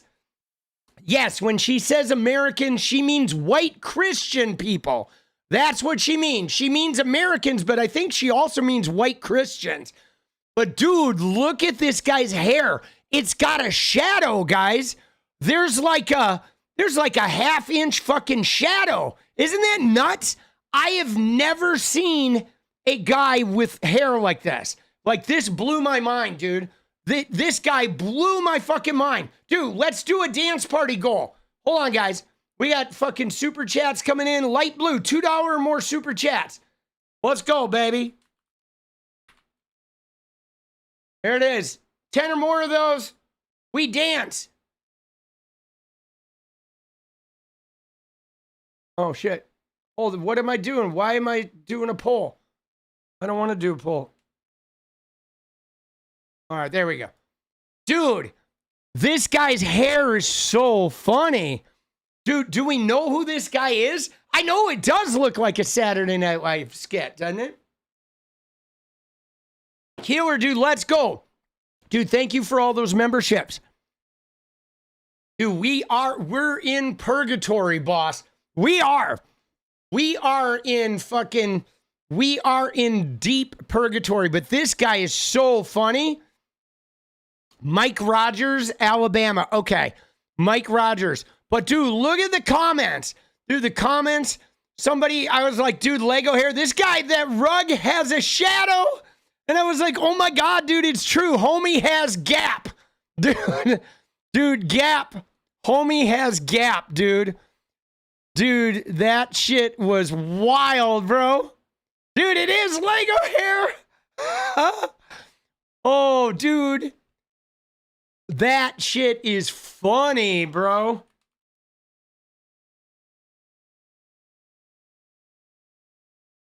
Wait, is that Mike Rogers? Oh my God, it is, dude. Dude! Oh my God! There's no way, dude! This is the Lego! Oh, dude, what the fuck, bro? Dude, the Lego guy, right? You know what I'm saying? Like, hold on, hold the phone. That is literally him, bro. No way!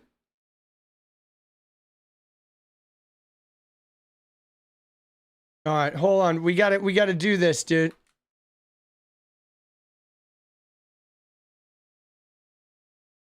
Ah, fuck, bro.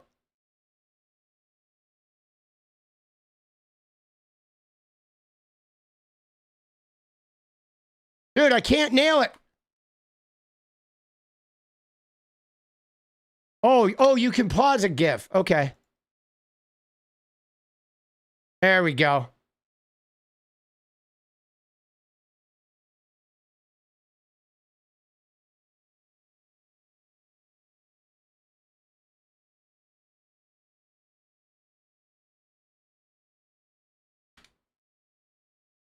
Dude, oh shit, bro.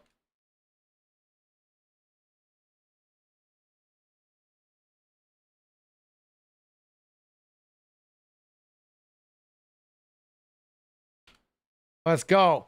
Dude, that's gonna be a fucking tweet, bro. Oh, Lord. Dude, what is this guy, boss? There's no fucking way, dude. Isn't that funny? Apparently, there's like two Mike Rogers, because that's a different Mike Rogers. That's a guy from, there's another one from Michigan, but like, wow. Dude, that is disturbing. That is fucking disturbing, boss. Holy shnikes. Dude, isn't that crazy? Dude, let's go. Oh my God, dude, who just dropped fucking 10 pounds, bro? Janae, let's go. Dude, was that fucking Q-er? Dude, who dropped that shit? Oh, that was from earlier. Dude, Q-er's fucking dropping the fucking euros and shit.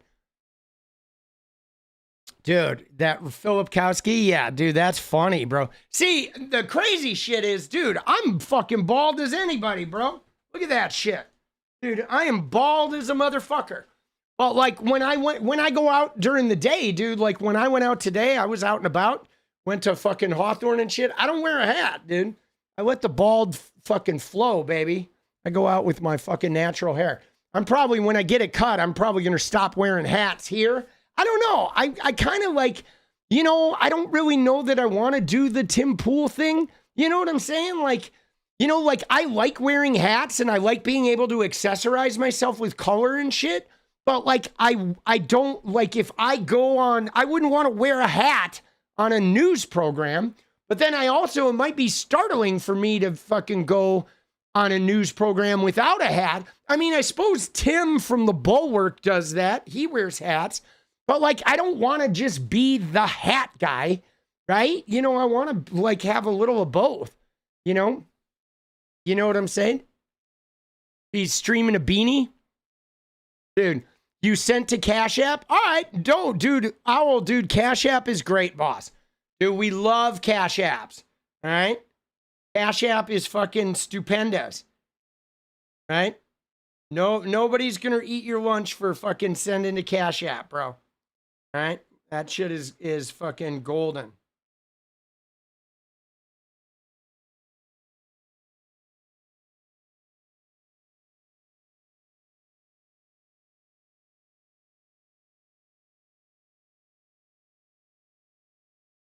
Dude, let's go.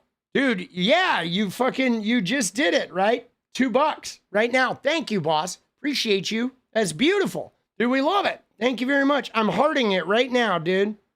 I just gave you a heart. Let's go, baby. We love the Cash App. Should get a Lego wig. No, I like my hair, dude. I do. Dude, killer with the gift ads. Yeah, dude. JP, let's go, baby. Thank you, boss. Appreciate you. But But I like, see, the thing I like about hats though is the color, being able to like, ooh, I want some green, I want some fucking pink or whatever. You get to accessorize. And I do like the fucking long hair. See, I don't like hats with short hair, but I like hats with long hair. But yeah, so I thought Trump still looked pretty sick. Okay. I did. I mean, if you look at him, like I tweeted his image. Where is he?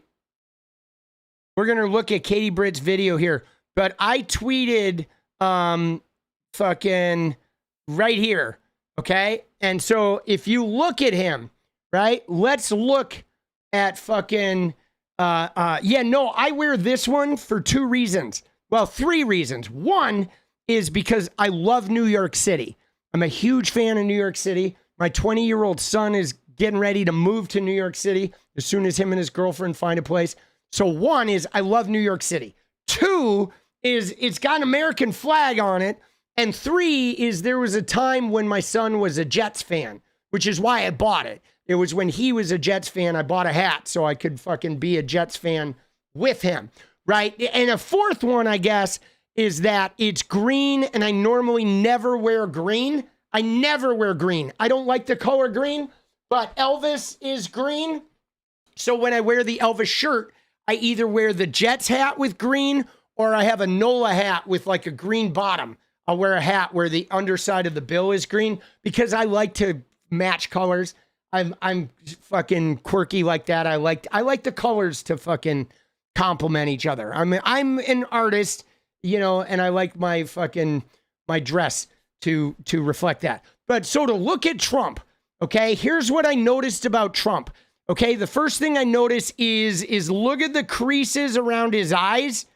You see that shit? Do you see the very defined creases around his eyes?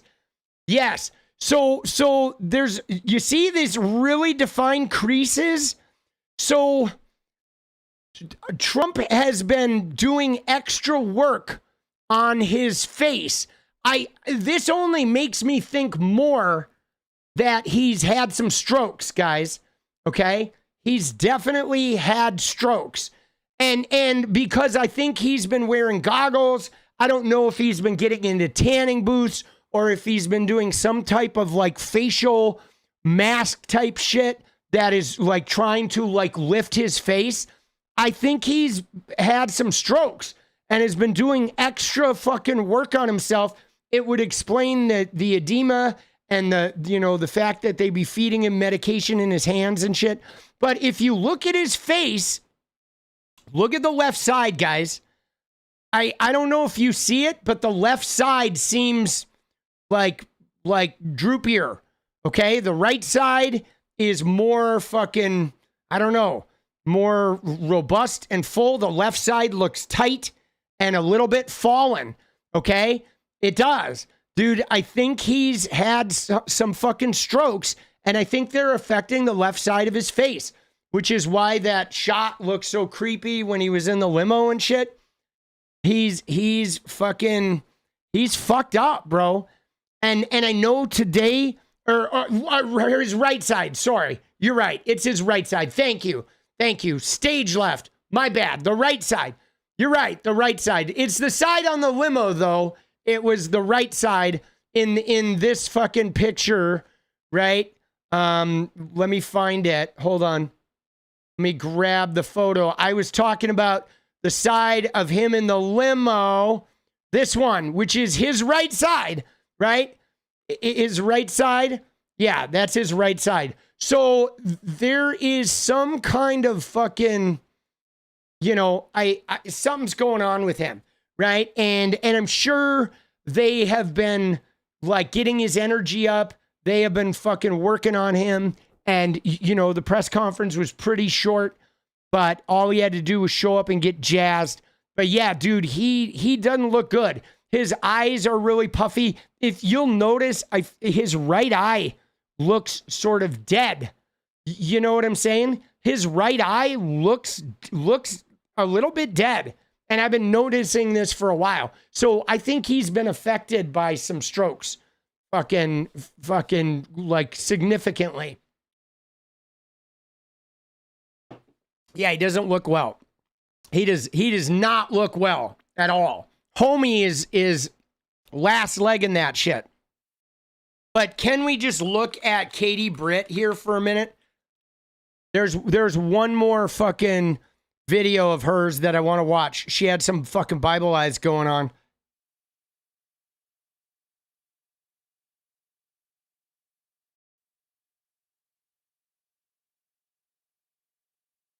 All right, so we're gonna watch some Katie Britt here. This is going to be tremendous. I mean, the state of Alabama, what we've seen through this process is... Dude, Bible eyes, baby! This is going to be tremendous. I mean, the state of Alabama, what we've seen through this process is the worst of Washington. We've seen politics get in the way of what is best for the warfighter, what's best for national security. The warfighter. And the state of Alabama is about to show the country... Don't you love, like, Jesus people who talk about the warfighter?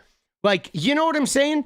Like, I mean, I'm no religious scholar, but let me just tell you that, like, if there's a God and his son Jesus, they don't like weapons of war. They don't like guns.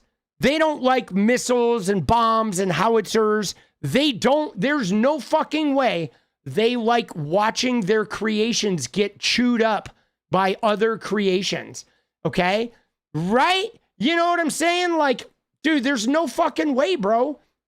They just don't. It's not possible. You know what I'm saying? She was a tri-delt. See, all right, I could see that. Dude, when I was at UCLA, I was in Sigma Alpha Mu fraternity. I went to the tri-delt formal, right? With a Lithuanian girl that I had a massive crush on. She asked me to her formal. It was pretty cool.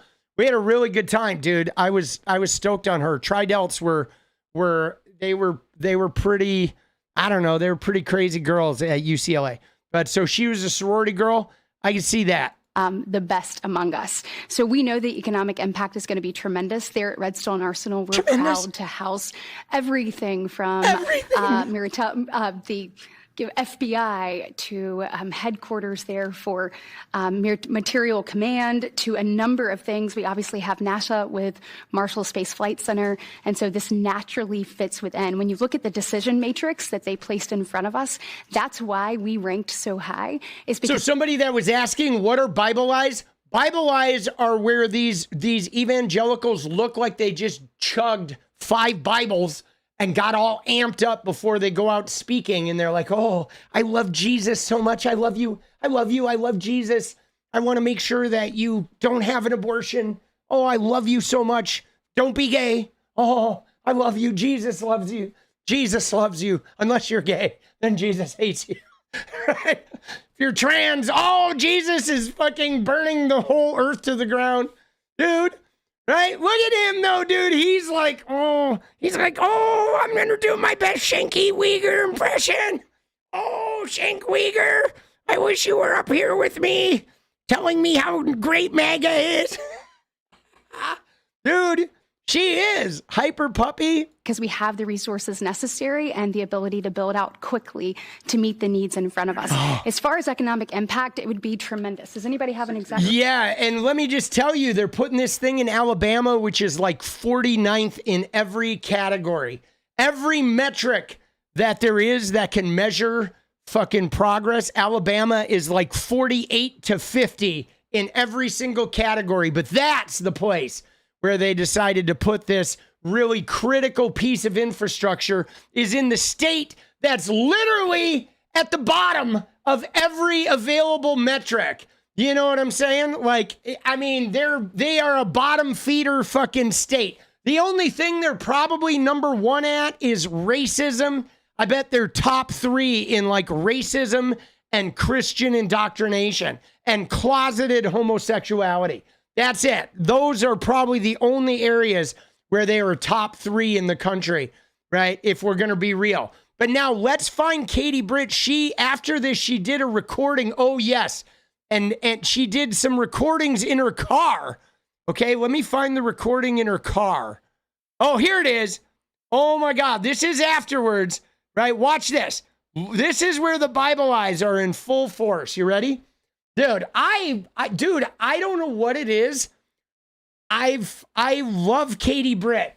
I do, dude. She is like crazy. She is. She is like an evangelical, like nut jobbing weirdo. But I am so charmed by how weird she is, right? You know what I'm saying? Because she is like the queen of Bible lies, right? Even though it's all like weird evangelical, yeah, she is cooked, right? But something about her is like, you know, she totally, when they did the spoon from Get Out, I was like, oh my God, that's it, dude. She is totally that. Hey, it's Katie Britt. I just left the Oval Office where President Trump put Space Command back in its rightful home in Huntsville, Alabama. Look, this process has shown the worst of Washington with the Biden administration inserting politics into the game, not putting our warfighter and national security first. But that ended today. President Trump showed us the best there is and made sure that Huntsville has the opportunity to show America and the world exactly what we're capable of. We're proud to call Space Command home and excited about the announcement today. Yeah, and you know what's funny is no one cares, right? You know what I'm saying? Like, I don't think anyone in America cares where they fucking put, right? Nobody cares where they put fucking Space Command.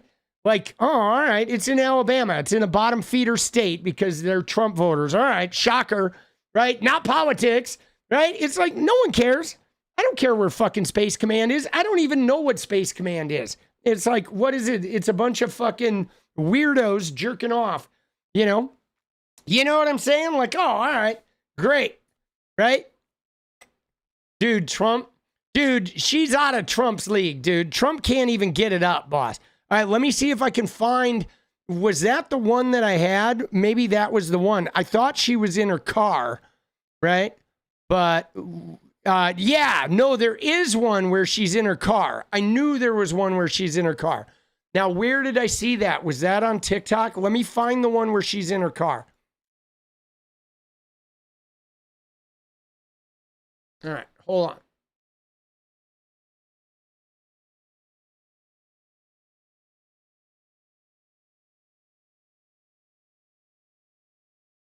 All right.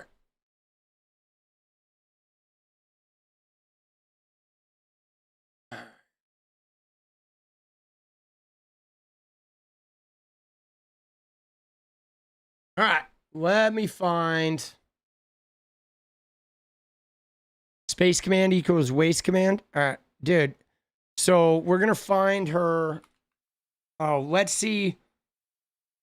Maybe it's on her personal page. I'm going to find it. The car one. Oh, there it is. Okay. There it is. Dude, there she is. Dude, look at the extra Bible eyes, bro. Oh my God. Dude, Colorado didn't vote for him. Yeah, well, Colorado, like, not only did Colorado not vote for him, but Colorado is, you know, a Democrat stronghold. Colorado made him mad because they refuted, right? The police in Aurora refuted his fucking 𝗙ص bullshit, right? His attempt to demonize the Venezuelans. Yeah, I feel like Bible Eyes is a constant state of like, I'm so filled with the Spirit, right? Dude. Hey everybody, this is Katie Britt. I just left the White House with President Trump where he announced that Space Command is coming back to its rightful home in Huntsville, Alabama. This is something I have been proud to fight for over the last 2 administrations, and today the warfighter won. Huntsville, Alabama is the best location, not only for national security, but for readiness. And we in Alabama are ready to get started. This is a great day, not only for our state, but for our nation. God bless. God bless. God bless. Dude, she is so, you know what it is, guys? What it is, I'll tell you what it is, guys, because it's not even happiness and excitement. It is a constant state of her talking herself into the Spirit of Christ is what it is, right? Every time she speaks, every time she interacts, she is convincing herself that she is filled with the Spirit of Christ, and you should be too. But like, you can see the fragility in there. You can see the fragility in there that like, she's like mesmerized by her own need to constantly reaffirm that it's true, it's Christ. I'm filled with the Spirit. I'm doing the works of Christ. I'm filled with the Spirit. I swear, it's the Spirit. I'm so happy with the Spirit. Right? And then she's like, oh, don't you want some of the Spirit? Oh, you want the Spirit. Dude, yeah. Dude, they are crazy, bro. Look at that. Oh, Britt. Oh, Katie. Yeah. I mean, if you just cover up and look at her eyes, you see that like she's like dissociated. I don't know if you guys do that, but one trick of things is let me show you. Hold on, I'm gonna open a fucking, let me open a photo thing here, right? So watch this, right? So what you take is you cover up their face and you just look at the eyes. Okay, this is one of the things you do, but when you just look at their eyes, you can see like she looks like she's dissociated. She really does, dude. She looks like she's dissociated. Like, you know what I mean? There is some deep dissociation going on there, right? And I suppose we could, dude, you take away the eyes and she's like getting ready to cry, bro. Oh, Lord have mercy. Right? Oh, man. Isn't that funny? Dude. Yeah, dude. Wild. All right. And yet I can't stop fucking like, I don't know. I can't stop being fascinated by what makes her tick, bro. Dude, I just find her to be one of the most fascinating evangelicals because she is a handmaid, bro. I'm telling you, dude, she like definitely in a cult. She is a handmaid, bro. She is like a bona fide handmaid. Like every time I see her talk, it's like they opened up the root cellar and she climbed up the ladder. You know what I'm saying? All right. Yeah. Cover up the show just the mouth and then watch it play. All right, hold on. You ready? All right. So here we go.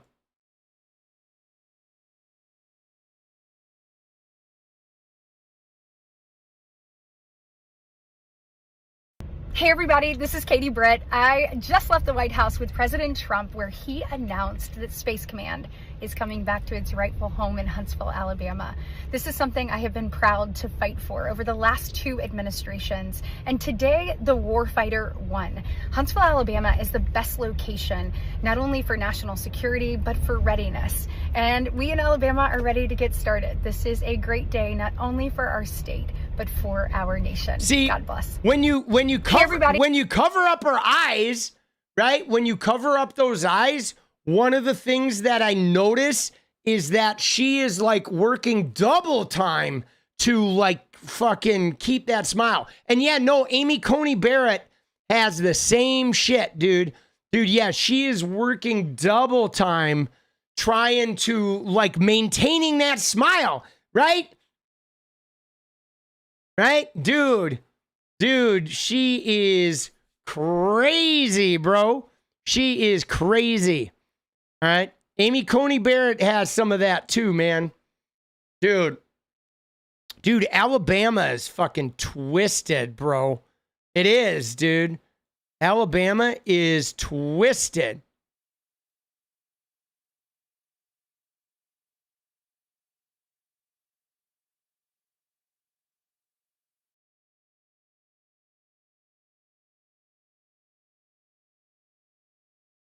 Dude, this shit was crazy too. Dude, like, why is the party of peace like sending a missile into a boat off of Venezuela.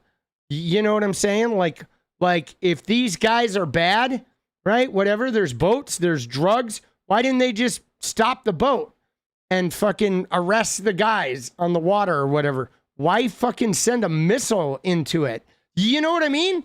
Like, I'm not even going to watch the video, but this is crazy, right? Look at Benny Johnson, the fucking fake Christian. He's like, yeah, 11, packed with 11 terrorists. Like, really? These guys are in a boat. They weren't in America. They didn't commit a terrorist act here. They don't even, like, they just fire a rocket and blow up the boat, and they're all, like, so excited about this. Killing. What is with the Christians and their bloodlust, right? What the fuck are we doing? Yeah, dude, drug dealing ain't terrorism. Like, bro, if you want to get rid of drugs, like, fucking get some fucking therapy, boss. Yeah, isn't it crazy? The pro-life people? Yeah, I don't see 11 people. I mean, if you look at it, there's like 5 at most, right? There's not 11 people, but like, what are they fucking doing, bro? And they're all cheering this shit. Dude, we don't know who that boat is. Dude, for all we know, dude, that boat, dude, that could be the Epstein fucking, right? That could be Epstein victims on there. Epstein survivors on that boat. We make sure Rudy Giuliani's not on that boat. Dude, isn't that crazy? 11? Oh, 11 is a dog whistle, isn't it? Is 11 a part of their dog whistle? I don't know, dude. This shit, though, was like fucking really made me angry. Right?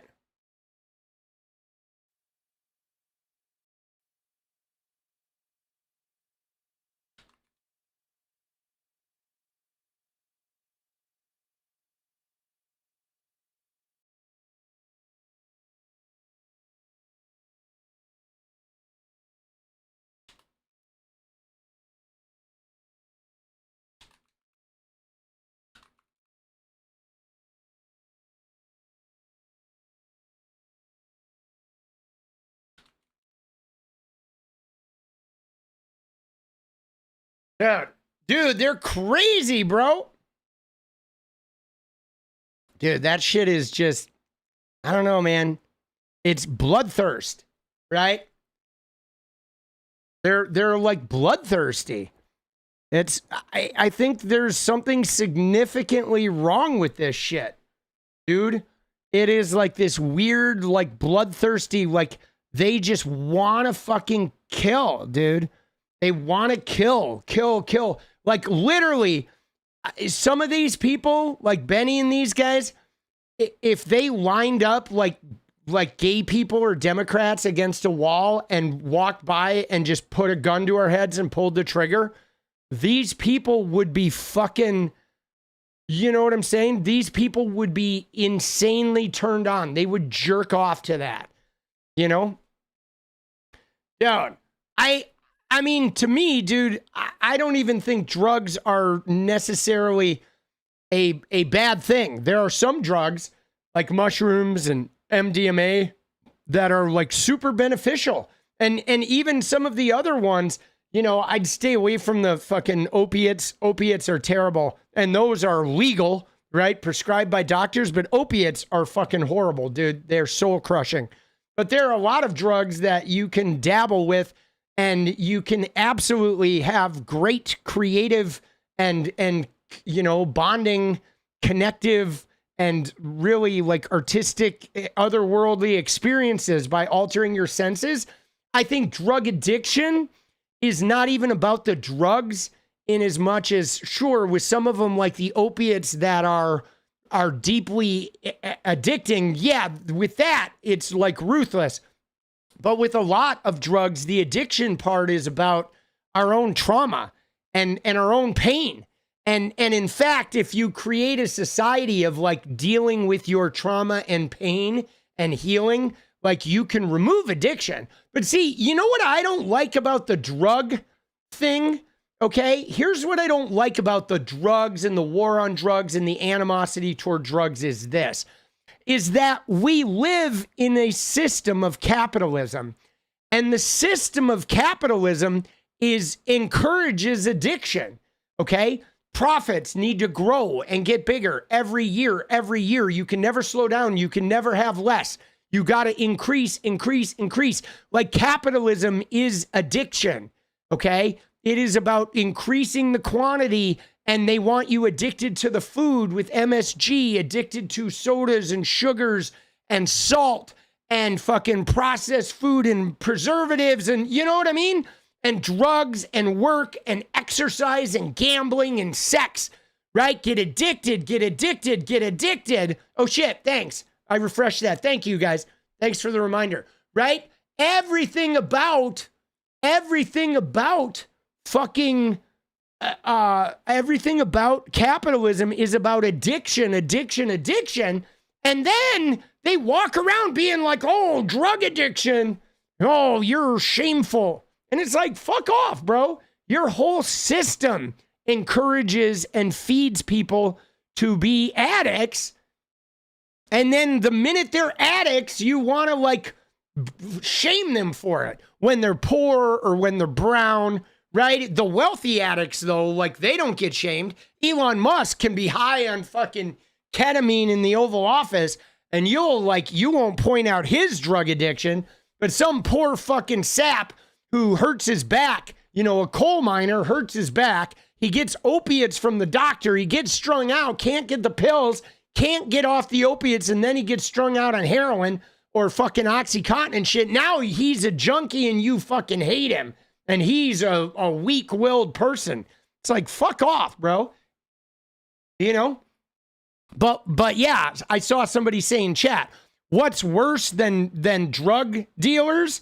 Firing a missile into a random boat and killing people without any due process.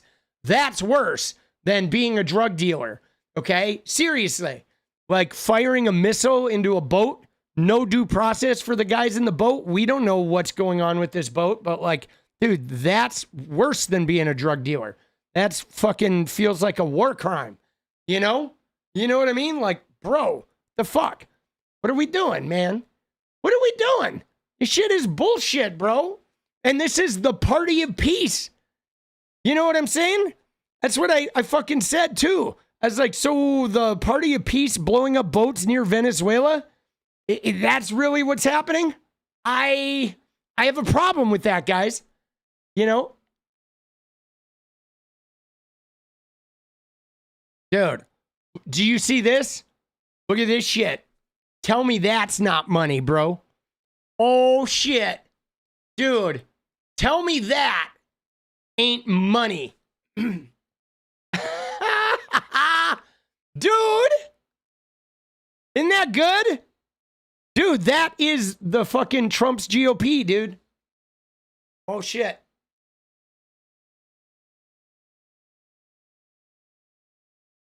Yeah, no, you're right. BB, you're right. You are absolutely right. Like the MAGA, they want to kill. They want to kill people. I think they're probably disappointed that it's just drug dealers. I think they want to kill Americans, right? You know, what you said, his base is demanding killing. They want to kill Americans. They want to kill us. They want to kill me. They want to kill transgender people, right? They want to kill, you know, immigrants. They do. They want to kill us. They don't want to deport us or lock us up. They want to fucking kill us. They want to watch us die. They want to go back to the 40s when they could string people up in a park and watch them fucking take their last breath and they'd be eating a picnic, fucking reveling, praising Jesus underneath the dying bodies. Dude, it's fucked up, bro. It is some dark shit. All right, you ready? One more thing, guys, then I'm going to go make some videos. Let's watch this video right here, dude. All right, this is a preface for tomorrow. Again, tomorrow, big news conference. Let's see if we can find Ro Connor real quick. We're going to watch him.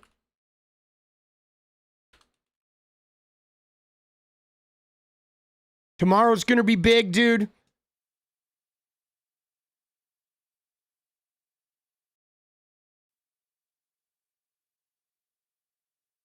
We got to look at that Nancy Mace clip. We find Roe. Dude, I saw a clip of him. Am I spelling his name wrong? No, that's right. Dude, I saw a clip of him on like a news channel. Maybe it was on 𝗏𝗏. It was on either 𝗏𝗏 or 𝗙𝗏𝗏.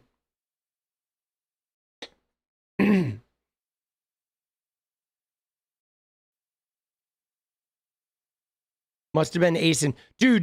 Dude, what was fucking Trump saying that shit was AI? Dude, let's go. Dude, Trump was saying that shit was AI. Dude, the White House thing, like, what are we doing, dude?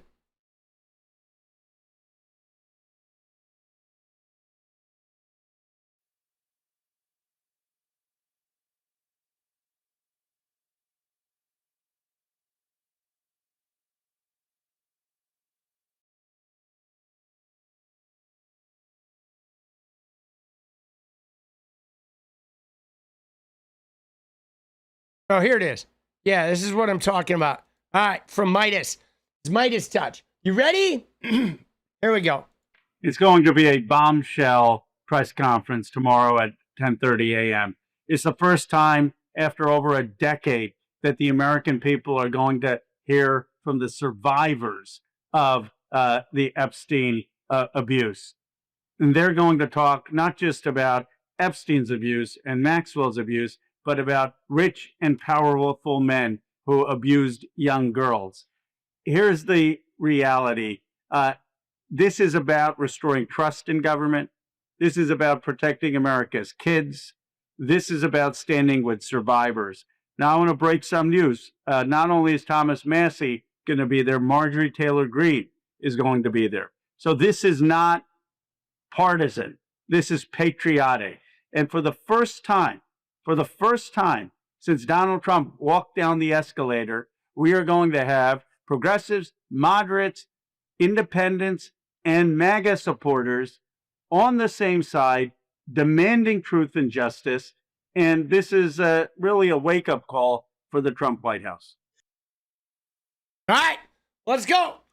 Dude, am I going to react to what? To some of those leftists talking negatively about me? No. Dude, I don't care. I don't care if they talk negatively about me, right? They're talking about me, right? You know what I'm saying? I'm not talking about them. They're talking about me, right? And that's fine. They can talk about me. I'm not here to appease leftists or to be one of the cool kids, right? I'm here to inspire people to run and to use the tools we have, okay? You know what I'm saying? And eventually, like, some of those people are gonna, like, whatever, not be mad at me because I don't hate the Democratic Party. But I'm fine with that, right? I'm not gonna dislike them. I still like the Vanguard, and I still like Franny, even if they fucking don't like me. I thought my take on it was very sobering, because the reality is like, dude, I'm not disputing, like, Taylor Lorenz's article. You know what I'm saying? Like, is dark money? Yeah, they're taking dark money, but I don't care. As long as that dark money is fucking left wing. Dude, 1630 supports a lot of good left wing shit. It is not right wing money. And dude, if they take dark money, I'm okay with that. Now, I know the contract was like, hey, we're going to give you political candidates. If you want yours, you have to run them by us. But dude, that's standard, man. When G Fuel gave me money, they had a bunch of stipulations with my sponsorship. Now, the thing is if they had found somebody who was going to have Zoran Mamdani on, and Chorus said, you can't have Zoran on, that would be a story. But nobody did that. Like, nobody got censored or had their content changed. They just signed a contract that said, we're going to give you money, and here are the stipulations on us giving you the money. Right? And now, why would they want to approve the thing? You know why? Because they don't want to bring Jamie Raskin to some Chorus, like, YouTuber, and then the next day that YouTuber is interviewing a flat earther from Nebraska, right? Because if they're going to get Jamie Raskin on that YouTuber's channel, They want to make sure that YouTuber is not interviewing some whack job QAnon weirdos.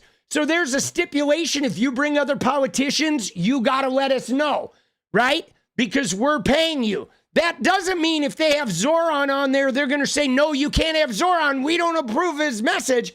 It's more like a safeguard to make sure that all the content creators that they're giving access to these big Democratic names are not going to be fucking around and having videos of those guys cut in with some random weirdo from Timbuktu, right? Spouting some weird QAnon Nazi shit, right? Otherwise, potentially a creator could take the people they're bringing to them and display them in a really piss poor light.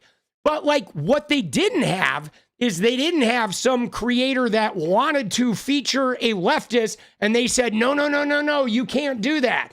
And so I thought that whole thing was like, man, if you're a left-wing content creator and you're writing a dark money article, I mean, you should probably be going after the right-wing dark money, right?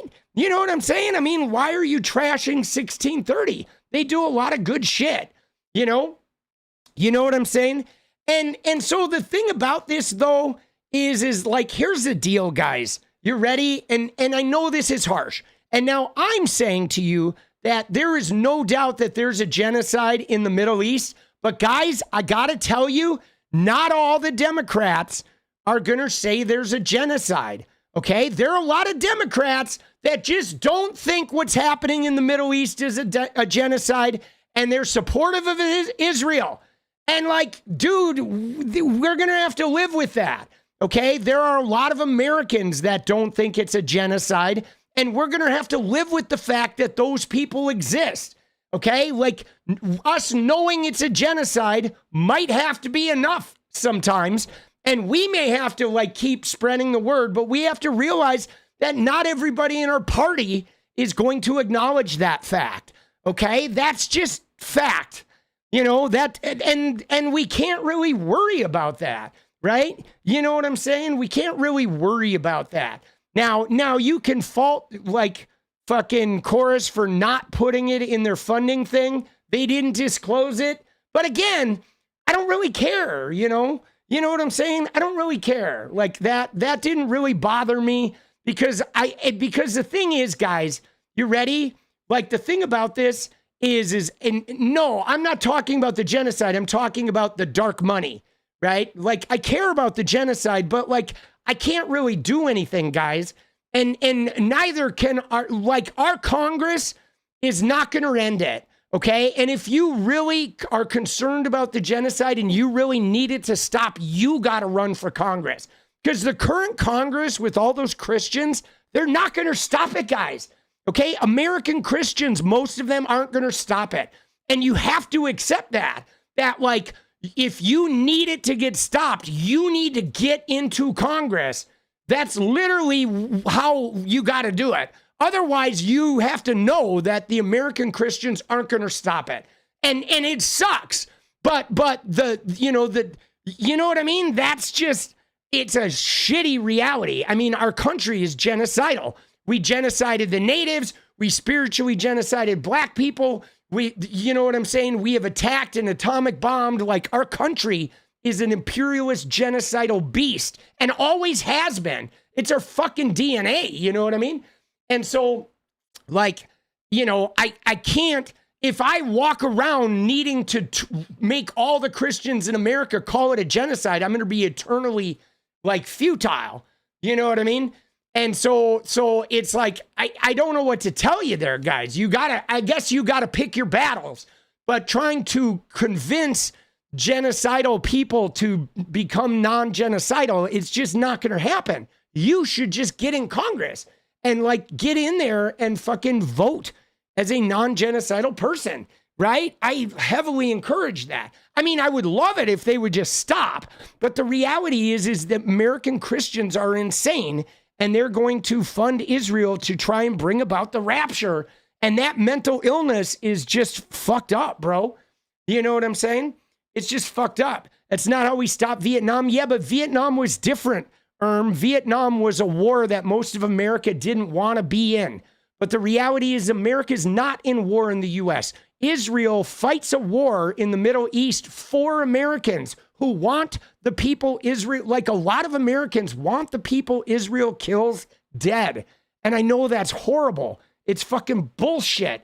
But a lot of Americans, the Christians, like want that shit. It's fucked up, bro. It's messed up.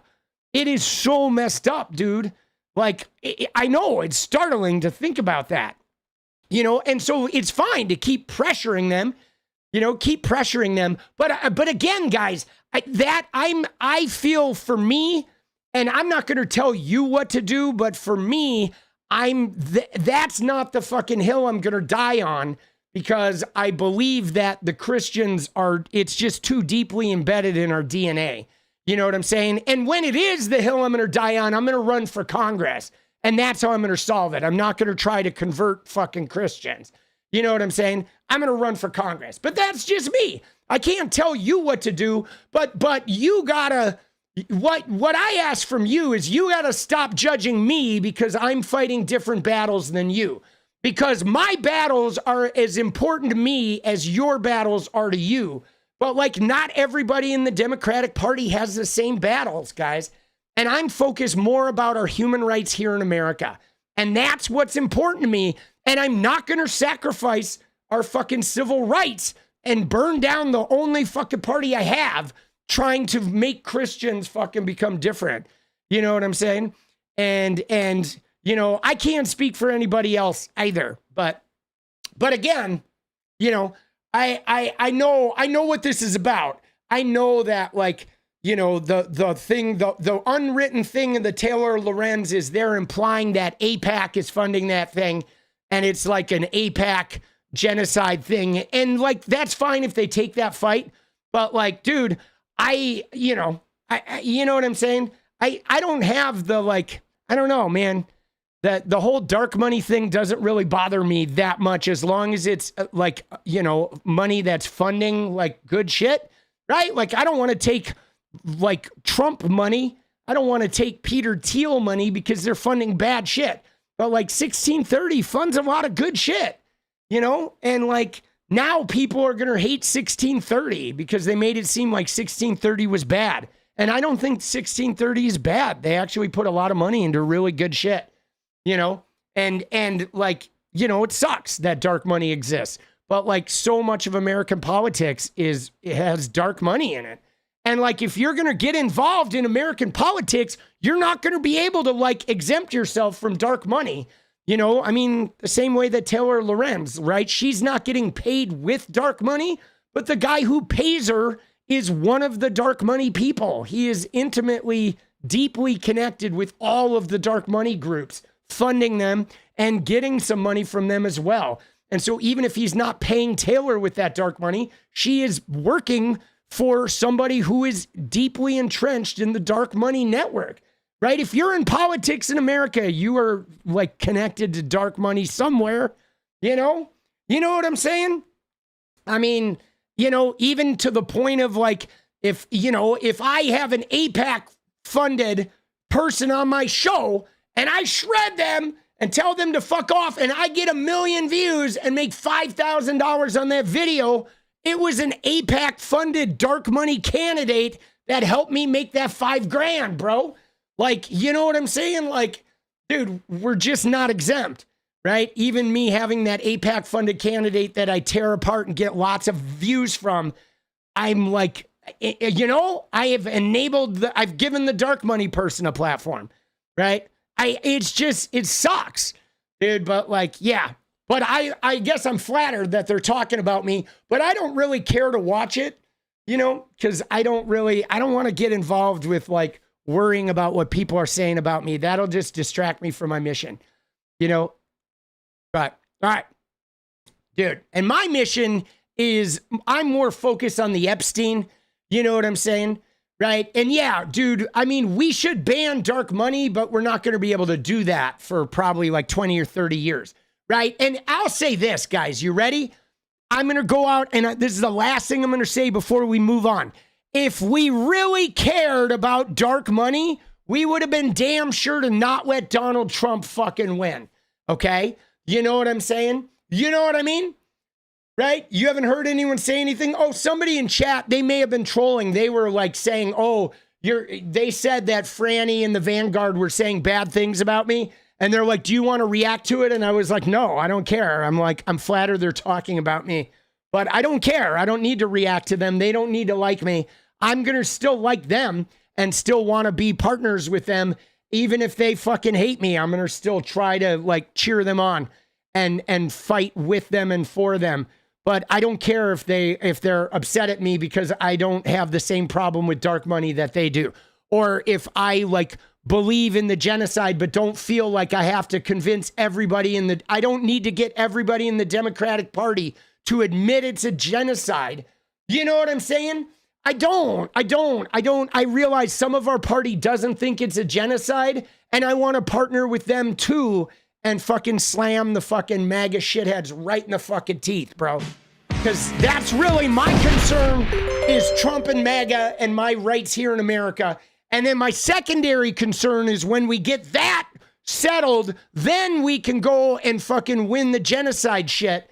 But the reality is if we get a fascist takeover here, you know what I'm saying? If we get a fascist takeover here, you know, like if we get a fascist takeover here, then I don't think we're going to be able to stop genocide anyway. And we might have a genocide here of like trans people or LGBTQ people, you know?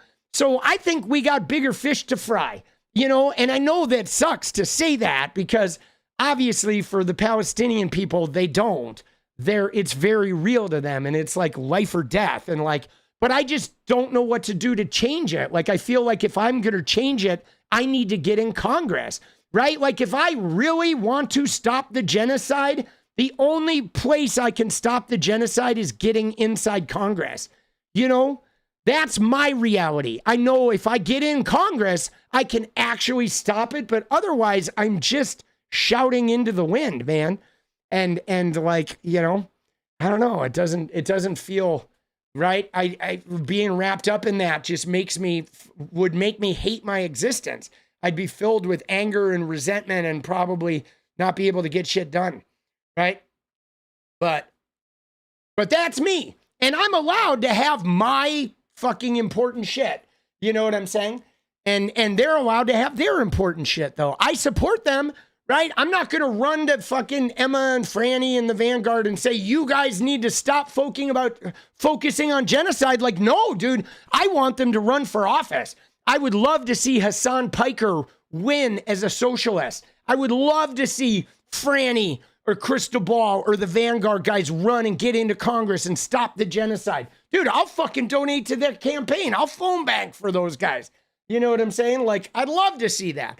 But you know, I don't know. And I'm older. And somebody asked about the doing collabs. I think, you know, what's weird about the collabs for me, guys? It's not like I don't want to do collabs, but like I'm older than them. You know what I'm saying? So like it's harder, I think, for me to do collabs, right? Because like they do collabs with some old people like Cenk Uygur, right? But Cenk Uygur was like their boss. He like brought them in and was like their guy. And so they're still doing collabs. But for me to do collabs it's weird for me. I don't go around to 20-year-olds saying like, yeah, let's hang out and talk politics, right? Because I'm 55, right? I'm more likely to collab with a 55-year-old, right? But all the 55-year-olds are on like, mostly on like NBC or whatever. And maybe collabs will happen down the road. But I don't really need to have collabs, right? I kind of like not collabing. You know, I like just having my viewpoint and you know, even, you know what I'm saying? But, you know, yeah. But again, though, I don't have animosity for the leftists, right? Even if they hate my point of view. And believe me, I've had some of them, you know, like Kate Willett. Dude, she told me to my face that I am worse than MAGA, right? Because I am not anti the Democratic Party. And like, I don't hate her. You know, I wish her well and hope she like gets all her fucking success. Would I do interviews? I absolutely would. Like if somebody came to me and said, hey, like Boston Brian asked me on my show, on his show, and I went on his show. If anybody asked me to do an interview or come on their show, I'd probably do it, right? I'm not opposed to it. I'm just not really seeking it out, right? Because I don't know. I was in a one-man indie rock band, guys, right? You know, I've always been sort of a one-man kind of pontificator, sort of rambling guy. You know, it's just kind of always been my vibe. But maybe as I get bigger, I think the bigger you get, the more desirable your collabs do. But I like the Vanguard, and I like Franny, and I like those guys. I will say this though, guys, you ready? And here's one thing I do want to leave with you, which is something to think about, because what you're going to see, guys, is you're going to see people who lay into this thing about the dark money, and they agree with Taylor, and they shred the Democratic Party, and they shred Brian and Pacman and all that. And then you're going to see some people on the left who aren't going to make videos. They're just not going to say it.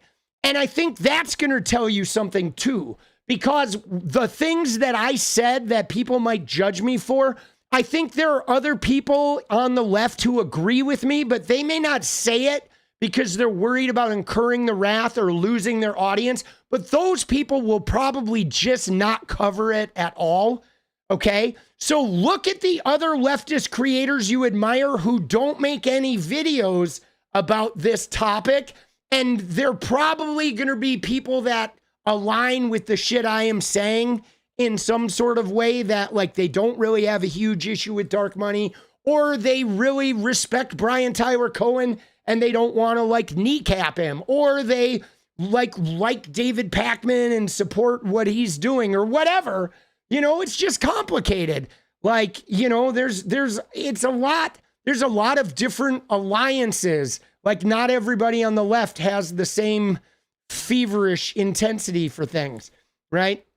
But again, I don't see the point in burning our side down. And I don't want to destroy the Democratic Party, because if we do, we're going to end up with Bibles up our ass. That's me. That's what I believe, right? I know other people think they're going to destroy the Democratic Party and take it over, but I don't think that's going to happen. You know what I mean? And so, and yeah, I think a lot of people are trying to monetize it too, guys. You know, there is a monetary factor. But anyway, let's watch this video. All right, let's watch some of this video so I can go make some videos. But I do, dude. I love Franny. I love the Vanguard. I love Kyle. I love Mike Figueredo. I love fucking Emma Vigeland. I love Sam Seder. I love what they're doing, and I support what they're doing. And we are going to disagree, though, sometimes, because I like certain aspects of the Democratic power machine that I know that those people don't. I also can be a far leftist who also will go into that centrist Democratic world and try to put my hands on the levers of power to achieve my aims. And if my aims don't align with the leftist cool kids group, I totally understand that. I was not a cool kid when I was younger. I was a bit of a go it alone sort of guy. And I'm going to be that way now. Dude, see, Cenk Uygur's a little more complicated, though, because Cenk, though, is like, the thing about this is, and this is the last thing I'll say, is no matter what you want to judge Brian Tyler Cohen and David Pacman or any of those course creators, is those guys want the Dems to win. And I think, though, Cenk Uygur, I don't think he wants the Dems to win. I think he wants to get rich, and he wants personal power, okay? And that's where I get off on the Cenk Uygurs. He's not taking dark money. He's taking fucking MAGA money. You know what I'm saying? And that I have a problem with. Okay, if I find out 1630 is funded by fucking Donald Trump, then we'll fucking go to war with those motherfuckers. But 1630 is not funding right-wing shit. It's funding left-wing shit. And yeah, Cenk, dude, he seems to have gone down a fucking path, bro. You know what I mean? But all right. But that being said, dude, I'm going to keep fighting for the leftists, right? I'm going to keep, yeah, dude, the AIPAC shit is, dude, Pacman, though, I think it's hard, though, because there are probably some people on the progressive left that are Israel supporters and not like, you know, they don't think it's a genocide. And I accept that some people feel that way, right? That doesn't have to change my fervent need. And that doesn't mean we can't work together on the left. You know what I'm saying? You know, that's in my eyes. But I realize some people are like, no, there are some people who will never vote for an American politician again because the genocide is just a breaker for them. But like those people are going to have it real hard in America, right? You know what I'm saying? They're going to have it real hard in America. You know, and so like, you know what I mean? And you know, but there's a lot of delusional people, Dark Storm, in the world. Like religion makes people delusional, you know what I'm saying? And so for me, I'm going to stay leftist, but I'm going to stay connected to that Democratic Party because they've got the power to help me fucking try to get my shit. And without them, I have zero power, you know? And so, but the right wing is dangerous. The right wing's gonna fucking kill us. They're gonna put us in work camps, guys, here in America, you know, and I gotta prevent that from happening. But there we go. I'm done now, right? Dude, yeah, no, I hope to talk to them, and maybe one day I'll get to talk to them. But I'm not in that crowd yet, guys. I'm not in that fucking cool set. For all I know, they may not like me. But you know what's going to happen though, and I promise you guys, you ready? Let me just tell you guys. Let me just say this. No matter what, even if I don't collab with anybody in the leftist space for a year or 2 years, what's going to happen, guys, is I guarantee you I am going to get big enough that they are going to want to collab with me eventually. I'm going to get big enough. Like, that's kind of like how I did it in Fortnite too, is I didn't go out seeking collabs. I just built my thing. And when you get big enough, people will start collabing with you. They'll start asking me on their show, right? When I get big enough, Piers Morgan's going to ring me up and ask me to come on Piers Morgan. Dude, I love Lance. Dude, Lance is cool. I like all those guys, but I'll be honest, I'm a little bit intimidated by them, guys. I'm a little bit intimidated by them because they're in a very tight leftist, they all share the same beliefs, they've been doing it for years club. And I'm like the new kid on the block. I'm the NKOTB, man. You know, I feel like I gotta get way bigger and establish myself before any of them are gonna give me the time of day. You know, I mean, the only interaction that I've really had so far is like, you know, like Brian Tyler Cohen has helped me become a better YouTuber, and he's been like real cool about that. But you know what's crazy about this though is even with Brian Tyler Cohen, right? He's helped me be a YouTuber, but he and I have not discussed this stuff at all. We talk about YouTube, right? We talk about YouTube. We don't talk about this drama. You know what I'm saying? We just talk about YouTube, and he helps me become a better YouTuber because he's a really good YouTuber. And me and Brian have political differences, and we have a lot of overlap. But like our relationship is about him being an amazing YouTuber and me wanting to have like 4 million subscribers and him giving me the knowledge to grow as a YouTuber so I can get 4 million subscribers. But I like him. I like his energy. I like what he's doing. I know he believes in what he's doing, and I like what he does in the space. But I also like Franny and the Vanguard and Kyle Kalinske and Emma and Sam Cedar. I like what all those guys do in the space, and Mike Figueredo, and I like Hassan, although, you know what I'm saying? And like I like 𝗏𝗏touch too, even though I've had some people like tagging me. I had to mute them on Blue Sky because like some of my own fans are now trying to fucking trash 𝗏𝗏touch, and like, dude, I think 𝗏𝗏touch is doing good shit. Okay, they're mainstream and they are definitely pro-Democrat party, but like, dude, the Democratic Party is better than the Republican Party. I would rather have everybody in America voting for the Democratic Party than the Republicans. you know, and then once they're voting Democrats, we can move them further left. But like, man, if 𝗫𝗙 can get more people voting for the Democratic Party, I don't see that as bad. You know, I don't consider them the enemy. Now, I'm different than them. Where did Roe go? What do you mean? Where did Roe go? We watched Roe. We're going to watch these guys. But all right, no more distractions, though. We got to watch some of this. Still right of center? What? 𝗫𝗙? Well, guys, the thing about this is America's right of center, guys. Like leftists, you got to realize that America, the country, is right of center. You know, we don't have that European leftism. If you need that far, far left, you got to move to Europe for that shit. I don't know if we're ever going to get it here, right? You know, but I believe that the Democratic Party has a power that, you know, we can use that power to get our shit. I do. I believe that. But they have to win, and some of us have to get into Congress and not just sit on the sidelines. Some of these people had never met each other before, including a woman who has never before come forward to share her story about the abuse she says she faced at the hands of Jeffrey Epstein. I want to play for you now my conversation with these individuals you're hearing for the very first time right here on NBC News Now. A show of hands here. If you or somebody you love was abused or trafficked by Jeffrey Epstein or Ghislaine Maxwell. Dude. All of you. All of them. So given that. So obviously some of these are victims and some of these are. You are here together. The 9 of you in this room. Family. In this, what feels like a show of solidarity. Why? Why did you decide to come here today? Jess.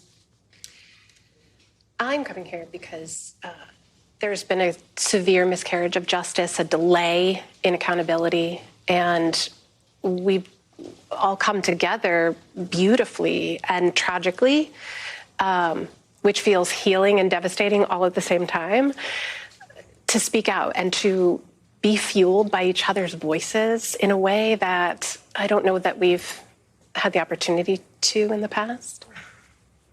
Mm-hmm. Beautifully said. Yeah. I'm here for the same reasons, but for me, the most important thing is accountability. My whole mission is to get somebody, or the majority of the people, to be held accountable for what they did and what we've all been suffering through for the last, 15, 20 years. Yeah, the accountability's got to happen. See, this is the shit that gets me so mad about the Epstein case, is the fact that there's 1,000 victims. These victims, some of them like Maria and Annie Farmer, they called the FBI in 1996 to report Epstein and Trump a full 10 years before Epstein got arrested. 10 years. And now, 20 years after Epstein got arrested the first time, they're still fighting for somebody to be held accountable. One person's been held accountable, and it was Ghislaine Maxwell, and she just got out of jail and got like the limelight to say, oh, I didn't do anything wrong, and neither did any of these rich guys. Like, what the fuck, bro? What are we doing? What does this say to women who are SA'd in America? It says, you know what? If you get SA'd by a rich guy, you don't even matter. Fuck you. You get nothing. Right? Dude, this is bullshit. We need accountability for all these rich motherfuckers. Right? Every last one of them needs to be toppled. Fucking baseball bat to the kneecaps. Marika, you're somebody who has spoken publicly about your experience before. Mm-hmm. What does it mean to you to be sitting alongside 8 other people in telling your story and in being here? Today, I didn't think I would be here 6 years later from when I was here in 2019. I guess I'd just like to say that, I'm sorry, it's always a bit nerve-wracking to speak on camera like this, but I just want to say that the government has failed us. Maria Farmer reported this in 1996, and now there's a pending lawsuit where hopefully there will be some accountability. That's what I was just saying, dude. Yeah. 96. Jenalisa, how about you? I'm here once again speaking our truth, and again, kind of beside myself that we're even having to do this. Do you hear her though? You can hear it in her voice. She's like, I'm here once again. She's fucking seething because, like, dude, they were here in 96. They were here in 2007 when 𝗪𝗪𝗪 gave Epstein and everybody else immunity. They were here in 2019. Now they're here in 2025. It's like, goddamn, bro, it's been 29 years. Can somebody punish these motherfuckers or what? Right? And one of the kingpins is the fucking president, man. Like, Jesus Christ. Again, because they never did what they should have done in the beginning. So now here we are having to do interviews like this to get our voices out there because they didn't just listen to us the first time we said it. That must feel frustrating. Extremely. Yeah. The idea of repeating, having to do this again and again. Did you ever think you'd have to? No. I mean, in 2019, when I spoke up and went public on what had happened to me in 2003, at 14 years old, was something that I should have never had to have done in my life. It should have been taken care of and handled from the beginning and been investigated. Hold on, I got to go back there because I saw Shiloh say, I'm not suicidal, which I am not.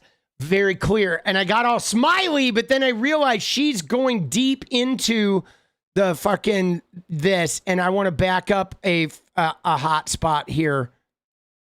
Dude, what the fuck is going on, bro? I want to back up a minute and hear her. She's like giving us her piece right now. And I don't want to be smiling and ignoring it here. But in 2019, when I spoke up and went public on what had happened to me in 2003, at 14 years old, was something that I should have never had to have done in my life. It should have been taken care of and handled from the beginning and been investigated properly. Yeah.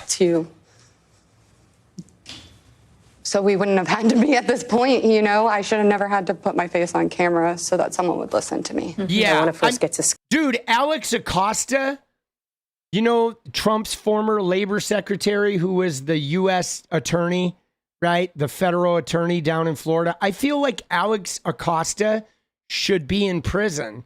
Don't you? The guy that had a 53-page indictment.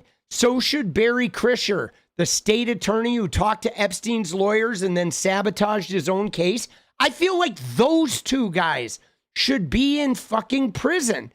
Like, why would the federal attorney give immunity, a blanket immunity, to Epstein and every one of his lieutenants? Like, he should be in fucking prison. And Barry Krischer should be in fucking prison. Every motherfucker who helped these guys get off and gave them immunity and is hiding this shit should be in prison. If we can't get the guys who had sex with these girls, we should get all the guys who let them off. You know what I'm saying? Prison. All of them. Skye and Amanda and Danny, who are here representing your sister, Virginia Giuffre. Danny, Skye, what message does it send to be here with this group in this, what, as Liz described, this almost show of strength?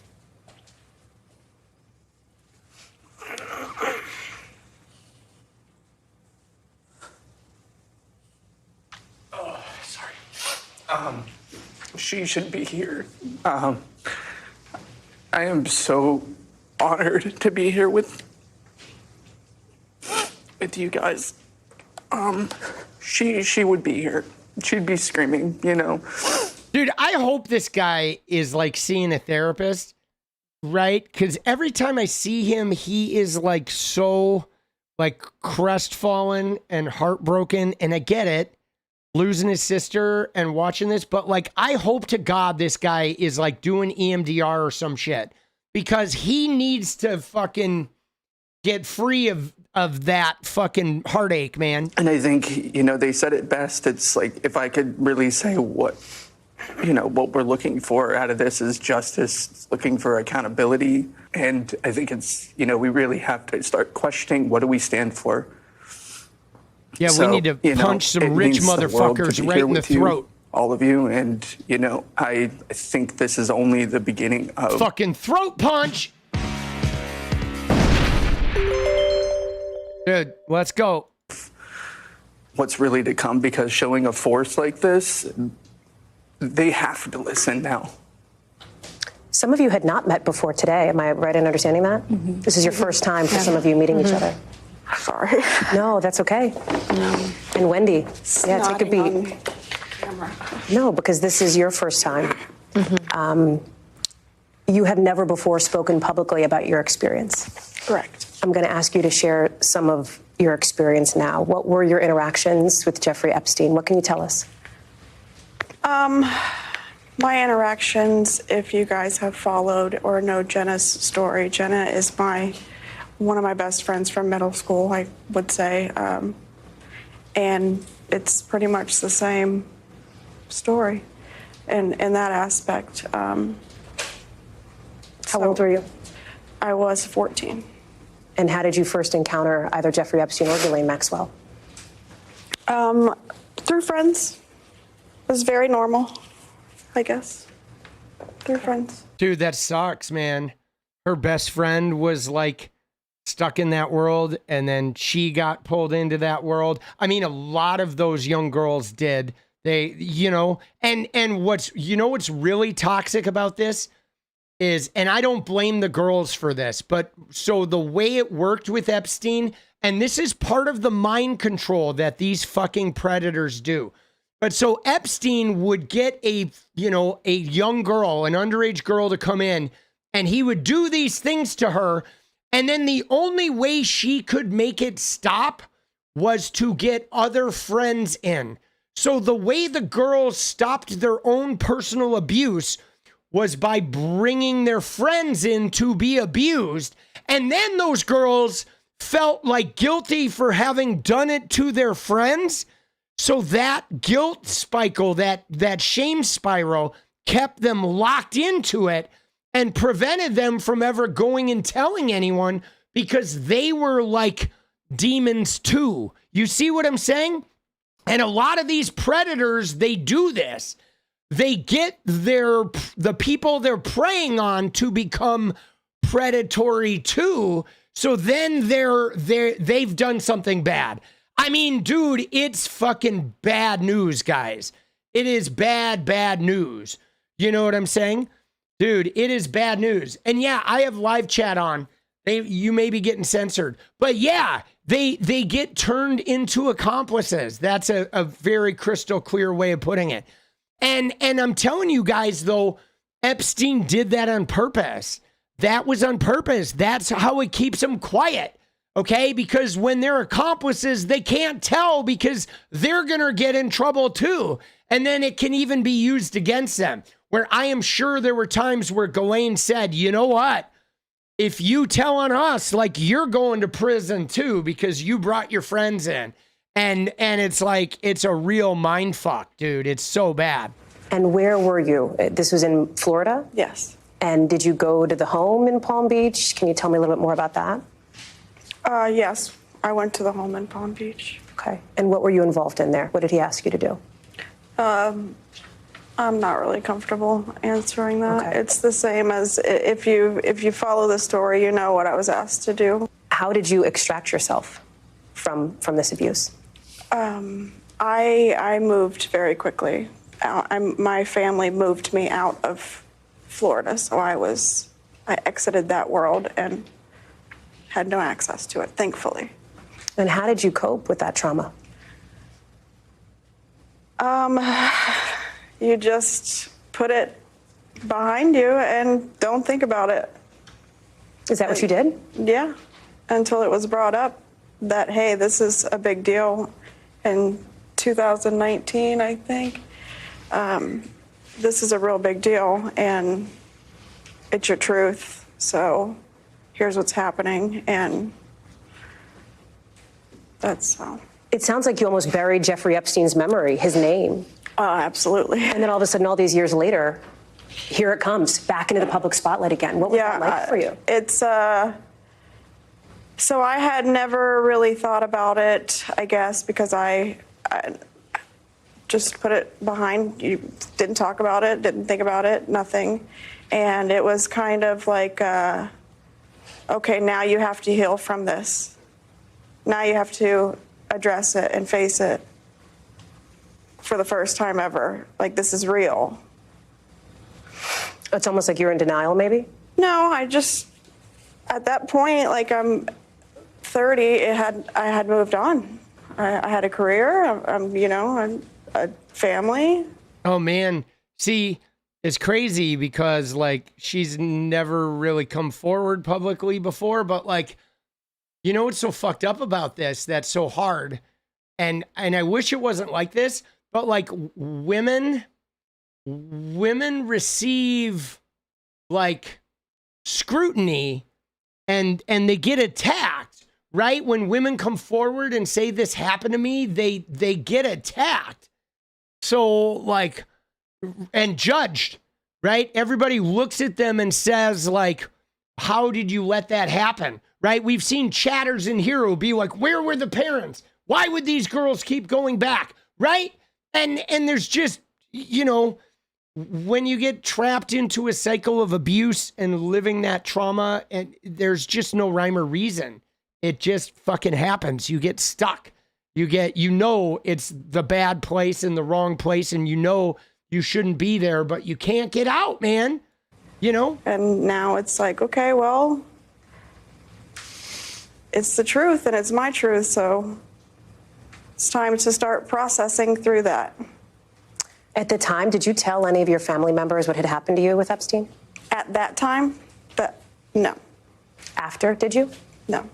When did you finally tell, if you have, I assume to this point, told family members? Yes. Okay. I told pretty much after everything was in motion. Okay. Meaning the cases and the investigation? That I had decided that I was going to pursue it. So I had to come clean to people and be like, hey, I did this and I don't know what's going to happen, but it is true. Did you reach out to law enforcement at that point? No. I was contacted through the puzzle pieces that they put together to connect victims to victims to victims. I was on the bulletin board somewhere. Right, yeah. So basically what happened is they were, like, building out the network of victims, and then they figured out that she was one of them, right? And they found her, you know? I mean, it's really hard. I mean, guys, I think I have a, like, kind of a sobering perspective on this type of abuse because it happened to me, okay? I was sexually abused by two half-brothers in 1st and 2nd grade, and I didn't figure it out until I was, like, 40. Almost 40. There were, like, it was weird. When I was younger, I used to protect those brothers, right? Like, one of those half brothers, my dad was beating him once, and I jumped on my dad's neck and tried to choke out my dad to protect the brother. I didn't know why I did that. That was way out of character for me as a 2nd grader to try to physically restrain my father. I never did that. I was so not violent. And then there were other things where I would protect and caretake those half brothers, and they were like my favorite brothers. And then slowly but surely some puzzle pieces happened. And then it was actually in my 30s when I finally got into therapy and did EMDR that it all came crashing back over me when I started realizing that obviously with my promiscuity and my drug addiction that something had happened. I just didn't know what it was. And it was many, many years later that I put all the pieces together. But it's a complicated fucking experience, right? It is. It's a complicated experience to go through. It's very, very confusing and troubling, especially the younger you are, the more complicated and troubling it becomes because it's hardwired into your brain in a way where you start relating love with that type of abuse, and yeah, it gets very complicated. And here you are all these years later, sitting in this room with these other women, with these other family members. Why now? Why are you deciding to speak and to share your story now? Because not everybody is getting justice, and that's not right. Just because you think that some victims in their mind got justice, that it's not right. The everyday person is out there, and that's me. And we're victims. You could be, you know, your neighbor could be a victim and you don't know it. The person you pass in a grocery store and they're not talking. And I think that, like she said, power in numbers, even if I'm just counted as statistically in numbers as another victim, that's enough for me. They're not protecting our youth. They're continuing to allow the same thing that happened to us is happening still. Maybe not with, you know, them, but it happens, and it's happening. So yeah, that's what's really crazy about this is I know we're focused on this huge Jeffrey Epstein case, right? And it is a big deal. It's far-reaching, 1,000 victims, all these powerful guys. But the reality is, guys, is you could go into a million. I bet there's like a million homes in America right now where a child in that home is being abused in this way, right? There's like 50 million households or whatever, 100 million households, or I don't know how many, but easily 1 or 2 million households in America right now, or more, maybe 5 million households, that there are young boys and girls that are suffering this same shit from brothers, sisters, stepfathers, fathers, preachers, teachers, cousins, uncles, a neighbor, a babysitter, a nanny. I mean, it is fucking rampant, bro. It is fucking rampant how often this shit is happening and nobody fucking talks about it because we're scared of being judged, of being like ostracized, of the family shit. Like when I came forward in my family, my dad walked away from me. He left me. He fucking ended a relationship with me because he refused to believe it. He thought I was back on drugs and making it up, destroying the family. Even though one of my half brothers who did that is literally in prison right now for fucking sex crimes, my dad still believed I was making it up. Why? Because my dad was an abuser. He didn't abuse me, but he did some shit to my mom's daughters, my half sisters, my real father did, because this shit is so rampant. It's like it's fucked up because my dad was abused when he was younger. That's how it happens. You get abused, and if you don't go to therapy, you don't get help, you don't get sober, you don't fucking do all that work, you could end up being an abuser, right? It's like, it's just this thing where it's like the abused don't get help. And then some of them go out and offend down the line. You know, I got out. I got sober. I got EMDR. I got, 10 years of therapy. I didn't fucking go down that path. But like, man, like other people don't get out. You know what I'm saying? And like, it's really fucked up, because, it's why the Maga, yeah, but see, it's not just like, what's crazy about it? You ready for this? So here's the deal. Even with the 2 half brothers that abused me, one of those brothers, I think, is gay, but he's never lived gay, but I believe he is gay and he's closeted. But the other half brother who abused me is not gay.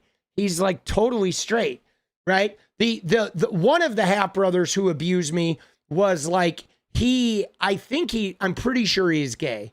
Right. But something really, obviously, his real father, my mom's first husband, was a predator like that who abused like many of those kids, of her children. But the other thing that happened is that half brother of mine, when he was younger, before I was born, when my dad came into that family and was abusive in that family, he discovered that half brother looking through his sister's dresses and trying them on. And my dad made my half brother wear a dress to school in 5th grade. And so if you can imagine the type of ridicule and shaming and abuse that my half brother experienced at the hands of my father, trying to make him never try on dresses again. He made him wear a fucking dress to school. And like, this is like 1962 or something, right? You know what I'm saying? Or whatever. Like, dude, who does that? Like, my dad was a fucking sociopath, right? You know what I'm saying? And then that guy, that half brother ended up sexually abusing me years later after I was born. Yeah, dude, it's fucked up, bro. Like, dude, who does that? You know what I mean? That's the kind of shit that goes on, you know? Like, fuck, bro. Right? So then, of course, when I came forward with the abuse, he couldn't hear it. And I called my dad out, though. When he gave me that shit, I said, you know why you can't hear what happened to me, Dad? Because you're one of them. You're a fucking sexual abuser, Dad. You did it to my half-sisters. I know you did it. They know you did it. Maybe you need to get help for your fucking abuse, bro. You're a fucking abuser. Look what you did to the fucking half-brother who abused me. And he was like, fuck you. And I'm like, well, fuck me then. But like, you're going to hear the truth from me. You go your own way. How did I get so much self-confidence and self-assurance? I don't know. I've been through a lot. You know, I've survived a lot. Right? I think, you know, I didn't always have it. I mean, I had seeds of it, but I did call him out for sure. You know, and then the other thing I did was I fucking called out the half brothers too, right? I called one of them on the phone and confronted him. And then the other one in prison, I actually wrote him letters in prison and confronted him. And they didn't like take it very well, but like, you know, they got confronted. They did. Right. And I said my piece, you know, and then I forgave them. Right. I forgave them and moved on, you know.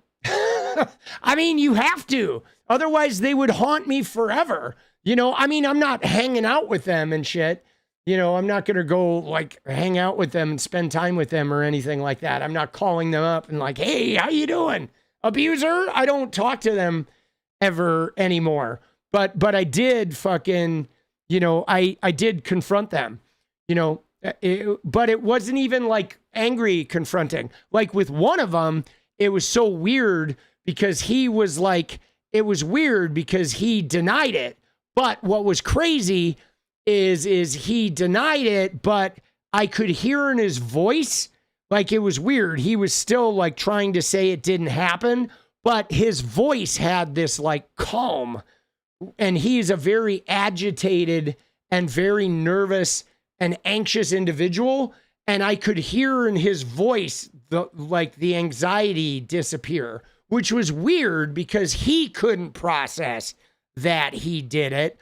But on some level, he was relieved to hear me telling him the truth, which is really confusing. And I mean, he's grappling with schizophrenia and he's medicated and he's got a whole fucking shit that he's grappling with that's like probably related to his experience of this, right? But for me, I could hear in his voice like, oh yeah, he definitely on some level knows, right? You know what I'm saying? And like, yeah, it's really weird. It's just so complicated, you know? It's just so fucking complicated. And that's what's really hard about it. And you know what's crazy about it too, though, is everyone who's victimized by it is going to react in a different way, and they're going to recover in a different way, and they may achieve peace with it in a different way. You know what I'm saying? And so the thing about it is, though, is I'll tell you this. Let me just tell you. The thing that I realized is you ready? This is going to sound crazy, but the victims of that abuse have a better shot of recovering than the abusers do, right? Like if you're going to be on one side of it, I'd rather be the victim than the abuser, because what I discovered is the abusers, it's even harder for them to get to the truth because they really have to, like the abusers bury it so deeply, having committed the abuse, that like they sometimes never get free of it. They block it and stay in that shame abuser spiral for their whole lives. But like me having been victimized, I was able to get out and I was able to get free. And I don't think they're ever going to get free. They're going to get terrorized by it, even in their denial and whatever else they do in the process of their denial. But even like somebody like my dad, and he was an abuser, not sexually with me, but he was physically abusive and emotionally abusive, and he never got out of it. And it wrecked his life. But like I was able to fucking heal. And right? And so I think the victims, the survivors, the victims can become survivors, but a lot of times the perpetrators never get free. They get terrorized by that shit right to the very last day, man. Right. Yeah, no, they shut it down so badly that they continue in an abuse and feel shame spiral, and they just never get out of it. But like, fuck them. I don't care. I don't care if the abusers get out. They don't have to. Right? Like I fucking confronted them, then I forgave them, and then I moved on. And then if sometimes it gets kicked up, I just remember, fuck them, right? They don't have to like come to terms with it because they're going to suffer with that, not me. I'm going to get free, break free, do the healing work, and occasionally I may hurt because of it. You know, because sometimes even with the healing, like some days I just wake up and I think, man, that shouldn't have happened to me, you know, and it shouldn't be happening to all these other millions of kids. Like, it's really unfortunate that we had to go through that. And some days I just feel like pretty sad, actually, that like, man, it's tough that I had to go through that. And I went through it alone, and I didn't have parents that ever noticed it. And even when I got an adult and got it under wraps and went to my parents, they never really supported me. And it's like, man, it sucks, bro. But, you know, I can carry that sadness too. And I don't like that sadness is a part of me. And that sadness, though, allows me to experience other people's sadness and be able to hold space for them and be able to realize the sadness that these people carry and like not judge them and shit.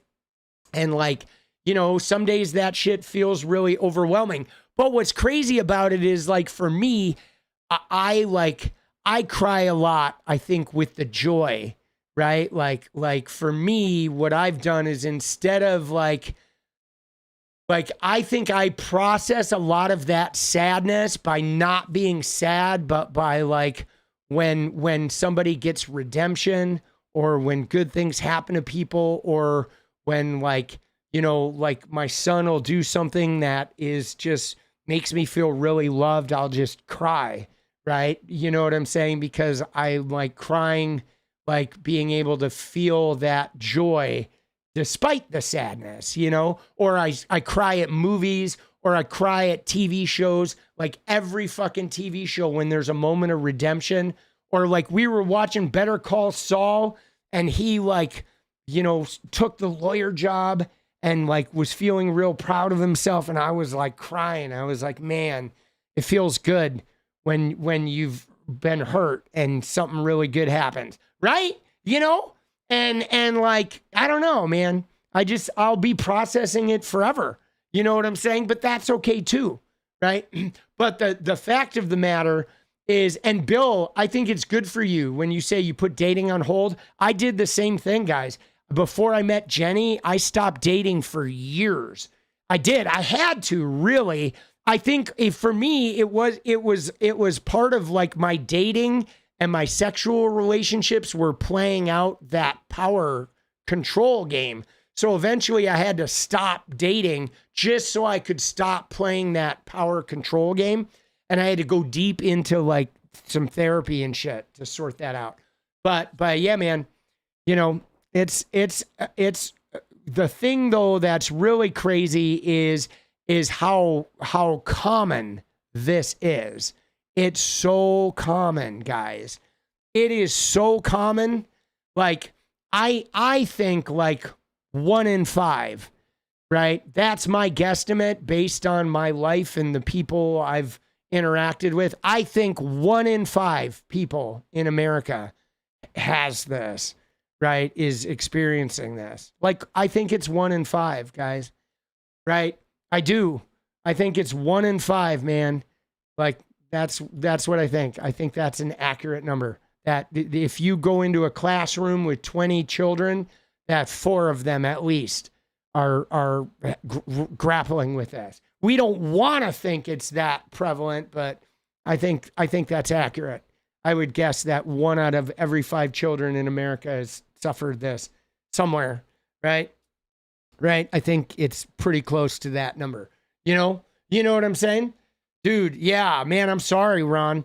Dude, I'm sorry, man. I've known so many friends, girls, guys. It's just pretty. Stats say 1 in 4. Yeah, no, there you go. Right? But it's at least 1 in 5, 1 in 4, somewhere around there. Right? I took my time in saying something, and I've always been in contact with Jenna. I had a young daughter trying to start my career. It was a big shock to my husband. So I took the time and I said when I felt like I was ready, it's not a secret. It's just something that I didn't normally talk about. Yeah. So now I'm ready to say, you know what? If I am the everyday Joe Schmo and I have this story, I know I want to be able to inspire other people to say, hey, me too. I mean, I hate this. I don't want to say the me too, not trying to do that, but it happened to me too. And I want to support her. She's been doing all this for years alone, and she doesn't deserve to do it alone. And I know that that's emotional for you. I can see it in you. And it's also emotional.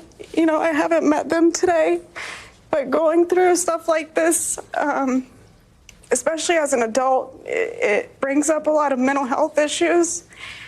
And I've thought of hurting myself. Dude. And yeah, see, that's hard. You know what's crazy, guys?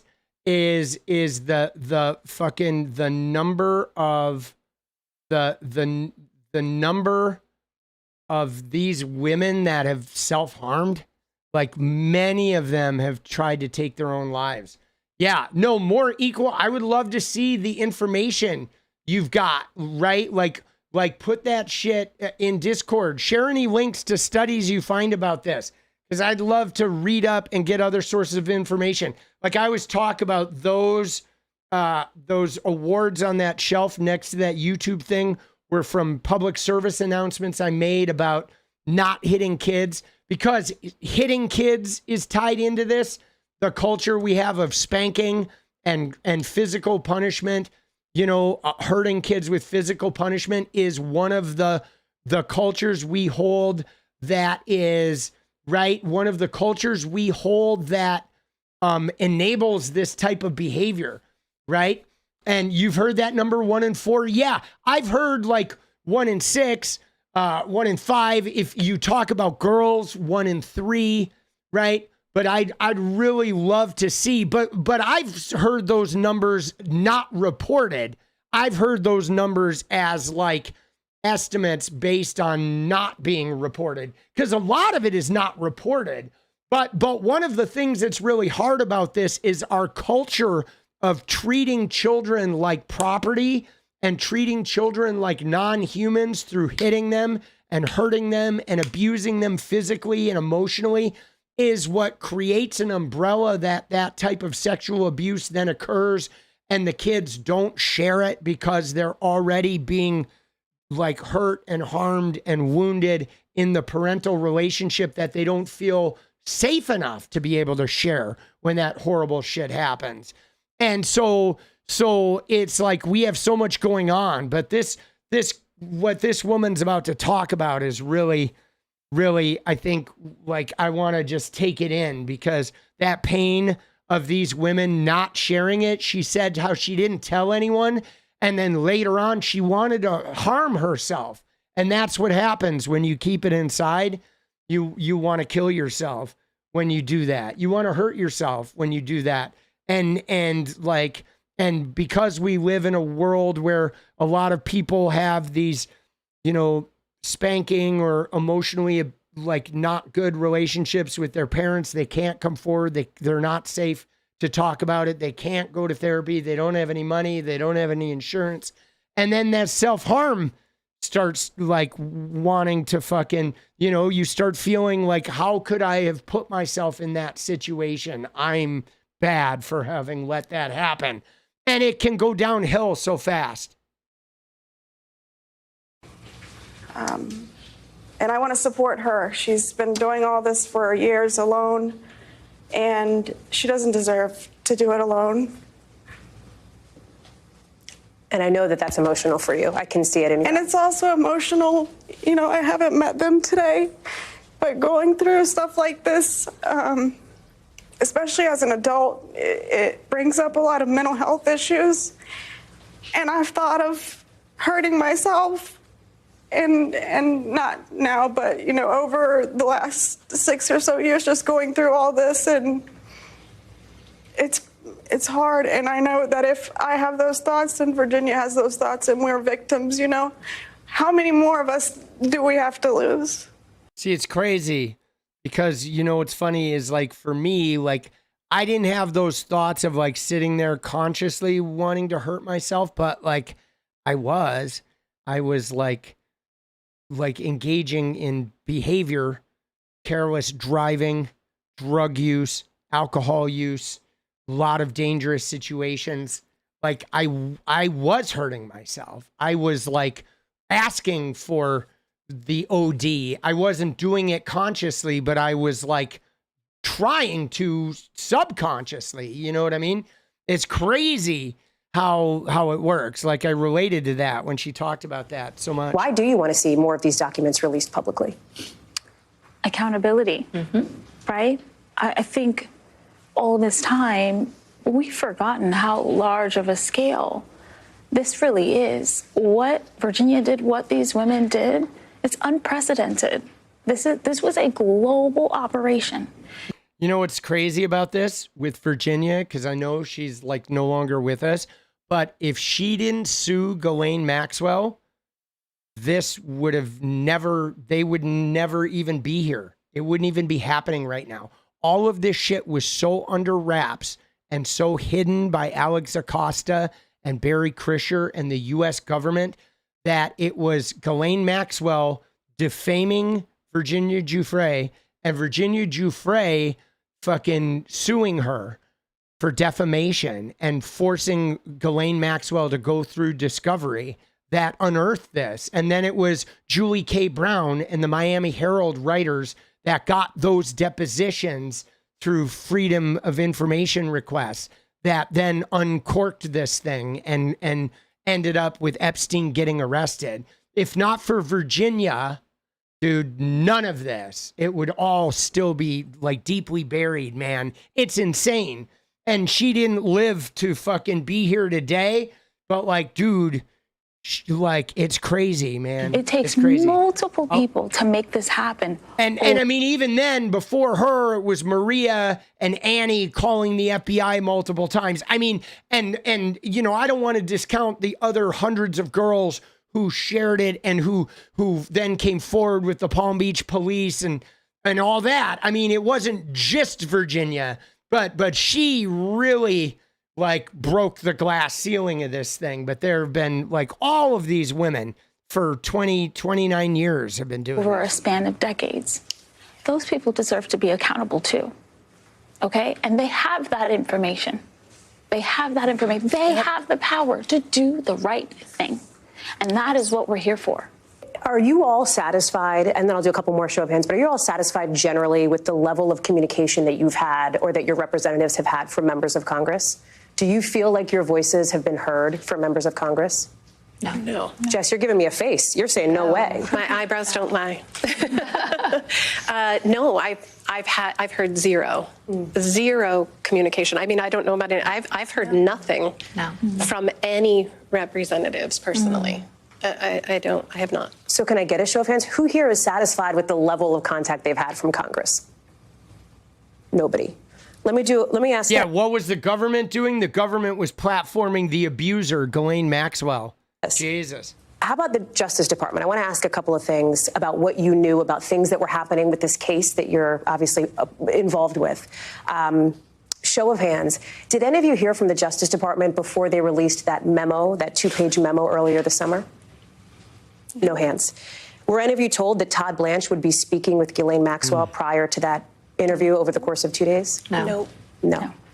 Dude, man, I bet when they heard Ghislaine's voice in that interview, they wanted to just like go down the street with a rifle. You know what I'm saying? Can you imagine them hearing, because some of them have said that voice, that was the voice that talked them into staying or made them believe they were going to be safe right before they got like horribly abused. Were any of you, know what I'm told saying? about the prison transfer that 𝗪𝗡𝗪𝗂𝗽? No. Dude. Do any of you feel that the DOJ has communicated with you enough this year? No. Have any of you had any communication with the DOJ? No. Nobody in this room has heard at all from the Department of Justice? No. Unfucking believable, bro. Is that surprising to you? No. No. It should be. It should, yeah. Right? It should be. You would think. It's their job. This is the center of this whole entire case. Yeah, but no, the DOJ is only there to protect Donnie Trump. That's it. They are the center. Why would you... 𝗪𝗡𝗪𝗂𝗽, let's get this right before the narrative changes.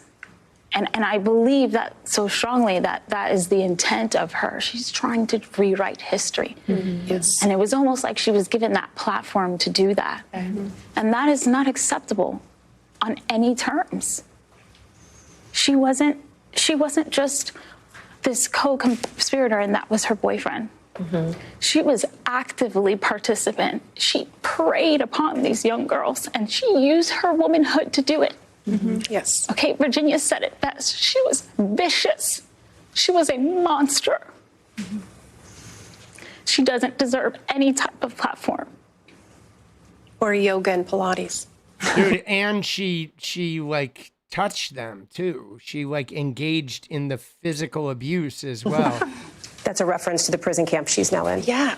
I mean, it's absurd. Yeah. It's absurd what's happening. Liz, I have to ask you, what did you think when you heard about, let me start with the interview that the Deputy Attorney General, that Todd Blanche, conducted over the course of a couple of days with 𝗪𝗡𝗪𝗂𝗽. When you heard that was being done, when you saw that transcript, when you heard her voice in that audio, what was that like for you? I hope that I'm speaking for all of us and saying we are willing to do whatever we need to find justice. And we're willing to talk about what happened to us so that the public knows what the truth is and not the lies of someone who was convicted of this crime, whose freedom is being held in the balance, and who has their own motives to both protect others and protect herself. And Lisa, to you, as somebody who attended 𝗪𝗡𝗪𝗂𝗽's trial, or at least parts of it. Yes, I did. The interview, the release of that audio, the prison transfer. What did you make of all that as it was happening over the course of the summer? Dude, I'd be I was so just pissed. disgusted by it. It just, like she said, she was an abuser. There was one point when Jeffrey had called me to go meet with her after I had met her at a function, at a charity event. I mean, thank God I didn't go. But just the climate in New York at that time, everybody knew that she was working with him or had something that wasn't right with her. And so much has come out since then that we know, her great involvement. I mean, some even say that she was the one that was the mastermind of a lot of it. Yeah. I'm not sure about that. Dude, but yeah. Dude, like the research I've done and you look, it seems like she was the ringleader. I mean, she was definitely the one who provided access to everybody. She was like right? Jeffrey was like the sex addicted weirdo, but she was like the mastermind behind Regardless, it, I think. She is the abuser, and why are we so concerned with how she feels about things? And Trump, for sure. Her opinions about Trump or anybody else. she's a convicted felon. And so we need to move on from, you know, highlighting her as someone that we should be listening to. So what would you say to the Department of Justice as they were pursuing these conversations with her? They have emails, they have flight logs, they have a list they've compiled, right? And I feel like if they're not going to release this list to the public that everybody wants to see, we want to know who it is. A lot of us survivors know. We've been compiling lists of our own, and we have so many other survivors. Please come forward, you know, and we'll compile our own list and seek justice for, you know, on our own. Good I mean, for I think them. that's what- See, that's what I think they need to do. I think they need to out everybody that did it to them and just fucking put them out there. You know what I'm saying? I want to pause this, though, because I can't watch the rest of this. It's already 3 a.m. I have to go make videos. But I do feel like we need to watch the Nancy Mace, okay? Because now Nancy Mace, now this is complicated because Nancy is obviously, we know that Nancy has talked about being sexually abused and Nancy's on this like anti-transgender and all this, but like I've looked at Nancy and I do believe she was sexually abused. I believe it. But I believe she's not really dealt with it in the healthiest way. She's always seemed like she's playing out her trauma in her attacks on trans people and with her freaking out on people. But like seeing her come out of this meeting just wrecked that, like, I think maybe the experience of governing at this time might help her to get some really good therapy and really sort this shit out. And maybe she's going to end up being not as anti-trans down the road after she sorts this out, because that level of rabid anti-trans or anti-LGBTQ stuff is trauma covering, right? Like if you're dealing with your trauma, you're not doing that. You know what I'm saying? You're not doing that. But like I look at her and like, you know, just seeing her here. Dude, she looks, look at her, dude. She looks wrecked. And let me just tell you guys, you know, I don't like Nancy Mace. I fight her and I make fucking videos about her and I call her out on her bullshit and her fucking, but like this face right here, dude, I recognize that face, bro. I've had that face, okay? I've felt that. You know what I mean? That wreckage, like I know that well. You know what I'm saying? And so what's crazy about it is I'm not going to stop calling Nancy out for this bullshit. You know what I'm saying? And right, you know what I mean? But I'm going to say that like I still have hope that she's going to get healed. Right? You know what I mean? I have hope that she's gonna get healed, that maybe this case is gonna fucking punch her in the right way, that she's gonna get healed. Because, guys, I wasn't always well adjusted. There was a time when I lived in my trauma, too, and I was not a great guy. I wasn't going out and attacking LGBTQ people and shit. You know what I'm saying? I wasn't doing that, but I was like causing wreckage, okay? Believe me, when I was living in my trauma before I got help and really sorted it out, I caused a lot of fucking wreckage, guys. You know? But man, this face, I don't feel sorry for her, okay? I'm not gonna stop fucking throwing the book at her when she's anti-trans and shit. But like, dude, this look right here, dude. Oh man, I feel that. I feel it. And Nancy Mace, I hope you fucking feel this shit to the bone. And I hope you let it actually turn you into a better person and stop being a transphobic fucking bitch that like shits on everybody around you. Like Nancy, if you can hear this, I hope you take that pain that I can see you feeling, and I hope you take that shit to heart and stop fucking just harming other people. All right? You know, like a motherfucker. But I am nervous that she's going to take that and feed it into even more transphobia. But I like, man, I don't know. I got a lot of faith, dude, that people can fucking, you know what I'm saying? That she can figure that shit out.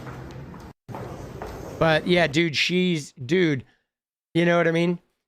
She's beyond that pain. She's now the pain maker. Yeah, but like, man, people can change, bro. I believe in the power of people being able to change, you know? And so the thing about this is like, I'm going to hold her to account for all the transphobia and shit.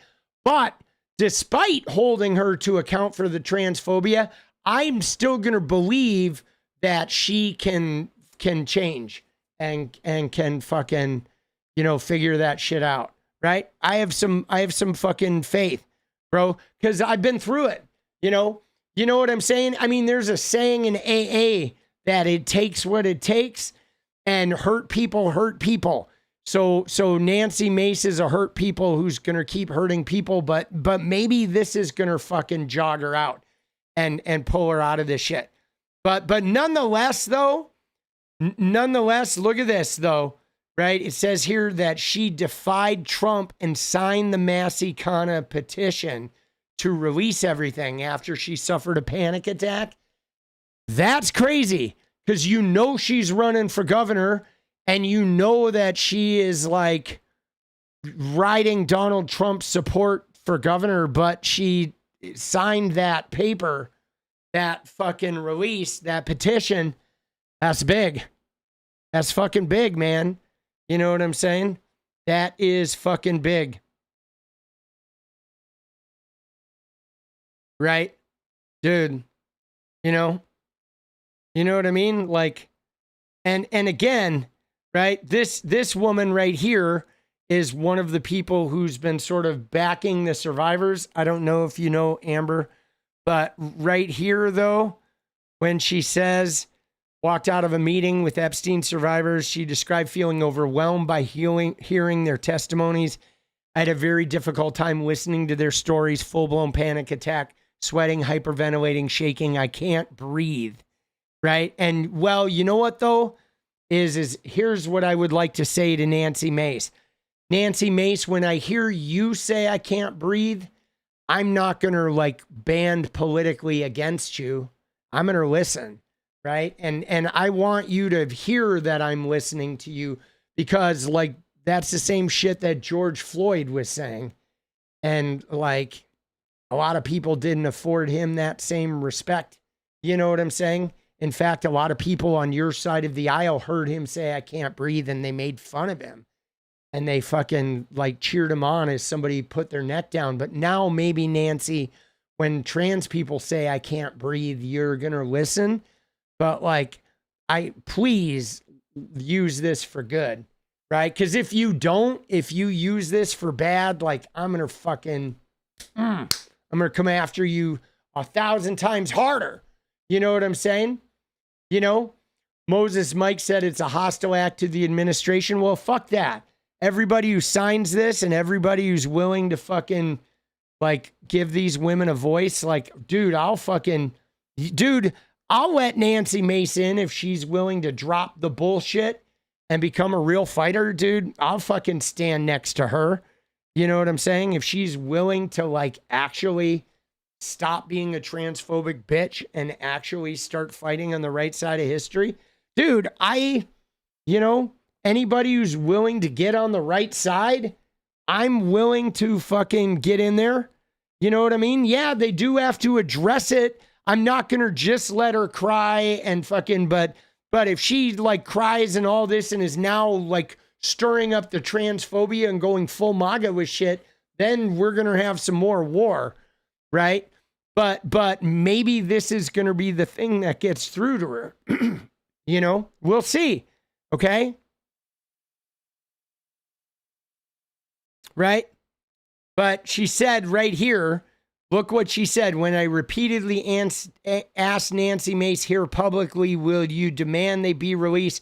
She ignored me repeatedly. So I'm like opening the door, but I'm not like, I'm not giving her it yet, right?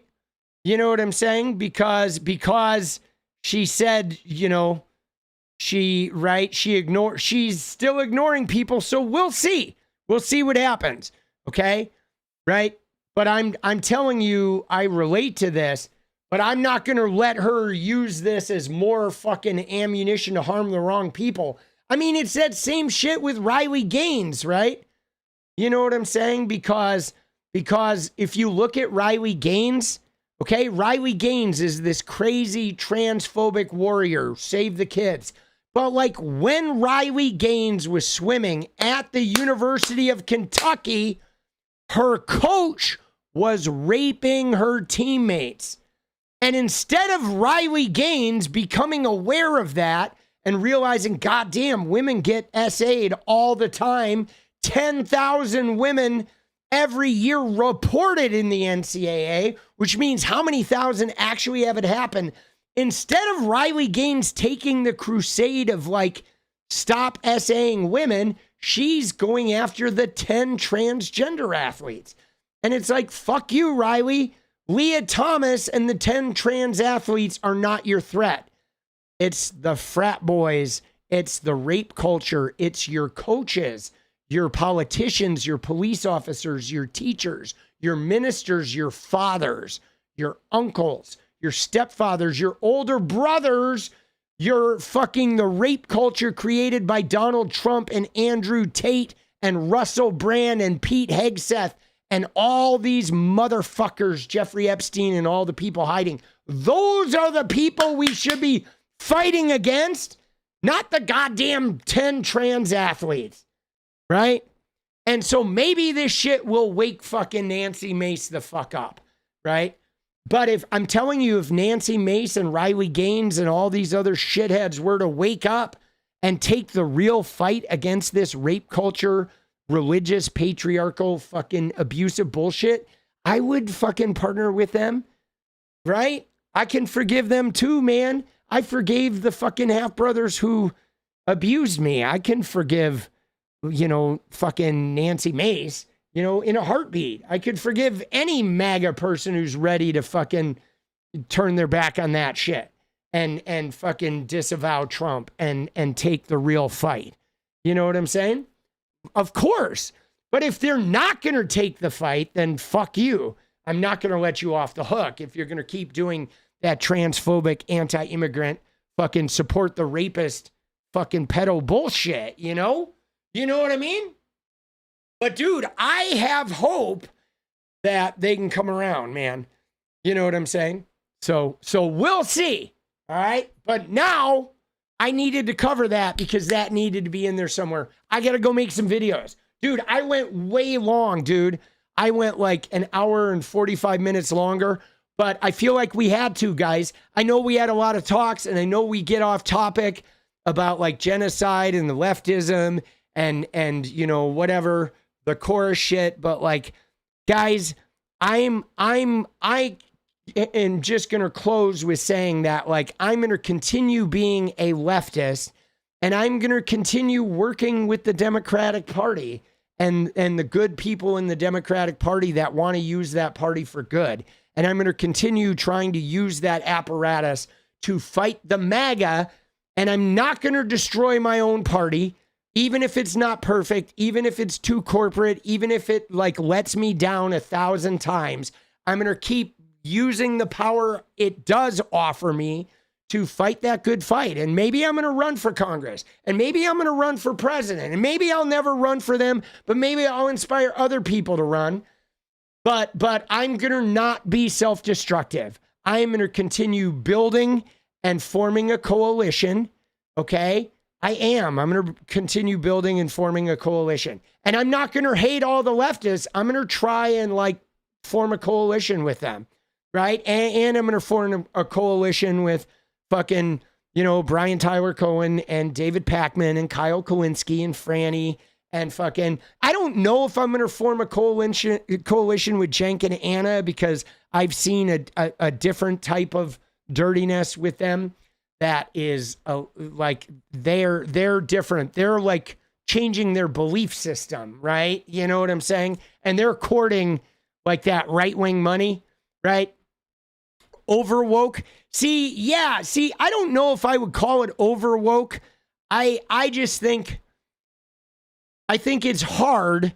Let me just tell you this, guys, okay? Let me just tell you a story, okay, about integrity, okay? Because what you need to understand is the youthful integrity. I had it too, and I don't think it's a bad thing. But so I was really had this integrity about music and fucking, you know, like not being part of the corporate man, okay? And let me tell you how this played out. At one time, my favorite band was Alice in Chains. And so I went to see Alice in Chains when I was 21 at the Hollywood Palladium after Dirt came out. And Hollywood Palladium holds, I don't know, 1,000 or 2,000 people, 2,000 people. It's general admission. I fought right up to the front of the stage. I went to 2 nights, okay, guys?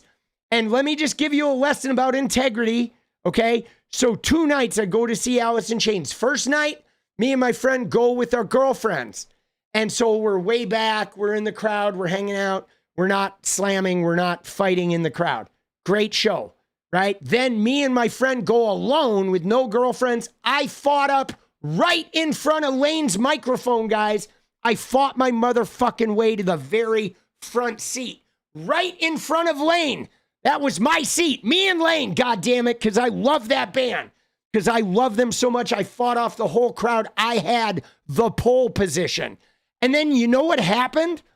Was Lane played the same set as they did the other night, okay? And he did the same hand motions. It was almost choreographed. And what was crazy was I was a young musician starting out. Dude, thank you, Keeler. You've been so great tonight, boss. I love you, man. Fucking 𝗙𝗎𝗟 Germany, baby. Love you, boss.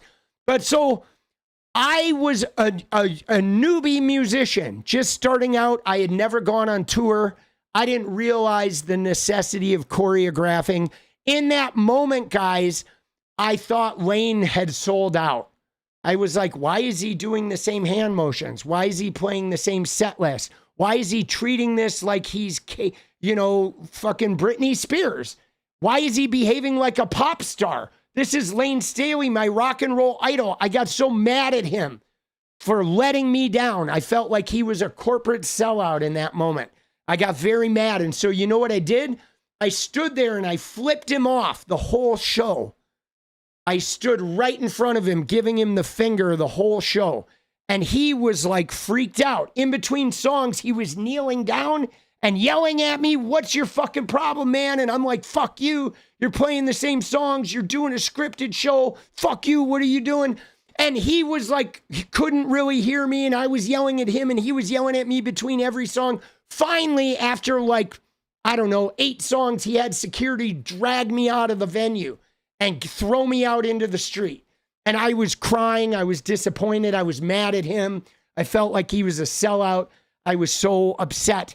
And my friend, who didn't fight his way to the pole position, was like, heard Lane afterwards. He said something like, "Man, this guy up here, I think he was tripping on acid. I just threw him out." And he launched into the last songs. And my friend later found out when he got out of the venue that when Lane was talking about the guy tripping on acid, Lane was talking about me. And I explained the story and I was crestfallen. But in that moment, guys, my integrity, I thought Lane was a corporate sellout. I thought he had sacrificed rock and roll. I found out years later when I became a fully touring musician that Lane was just doing his job, that, yeah, I had a choreographed show too. But later I realized, oh my God, did I fuck Lane up, bro? Like, was Lane trying to get sober and I caused him to fucking crack and go back to heroin? Maybe I did. Like, oh my God. So those are the lessons you learn about integrity. Right. And so what's crazy about it is I may look at the integrity of leftism a little different than 20-year-old or 25-year-old or 30-year-old leftists because of things like that Layne Staley experience, where I think I'm the one with all the integrity. And later on, I find out that integrity is more complicated than I thought. You know what I mean? And so for me, that's why I want to build the coalition, because I realize I don't have the ultimate integrity, guys. And neither does Kyle Kowinski or Brian Tyler Cohen or Emma or Franny. Like, they might think they do. Even everybody who's fighting to end the genocide thinks they have the actual integrity. But the reality is like, integrity's complicated. And when politics and money and religion and imperialism and genocide fucking get involved, like, shit goes south, man.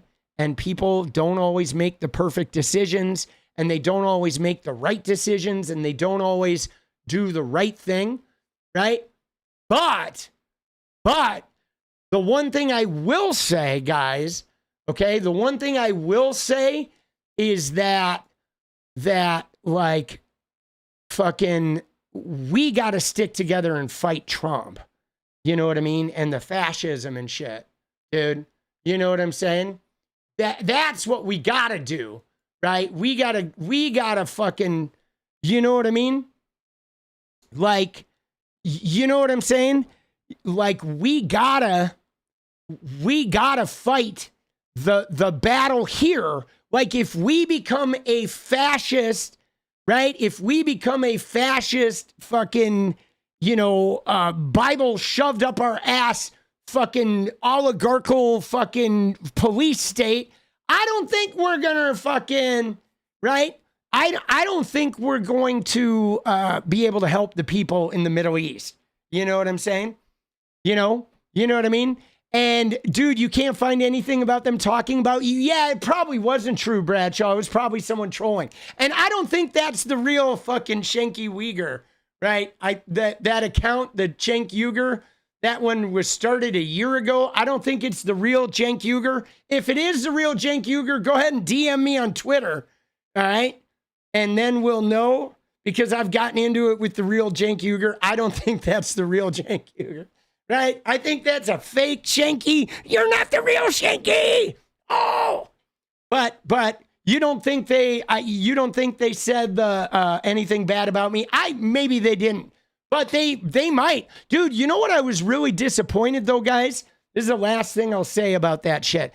I was really disappointed in Taylor Lorenz, okay? Because Taylor followed me, okay? Taylor Lorenz, she followed me on Twitter, and I have DM'd with her about a number of things, about Aiden Ross, about TikTok, about, like, I've like met other journalists through Taylor Lorenz, and she wasn't just a fucking random person. Like, I love Taylor and have supported her and fucking have interacted with her about a number of fucking things in DMs and shit.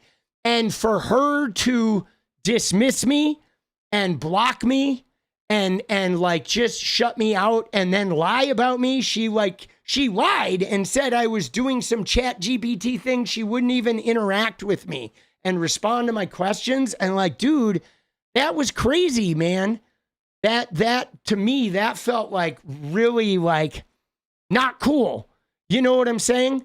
The way she reacted to that, to just sort of shut me out and block me and silence me and treat me like a fucking piece of shit after the number of times her and I have DM'd about TikTok and about other shit. And I've shared scoops with her and like shared inside information about fucking people in the, you know, that like people like Andrew Tate and fucking Aiden Ross and shit like that. And her to just shut me down and fucking was like, it really made me think, like, it made me question her integrity, guys.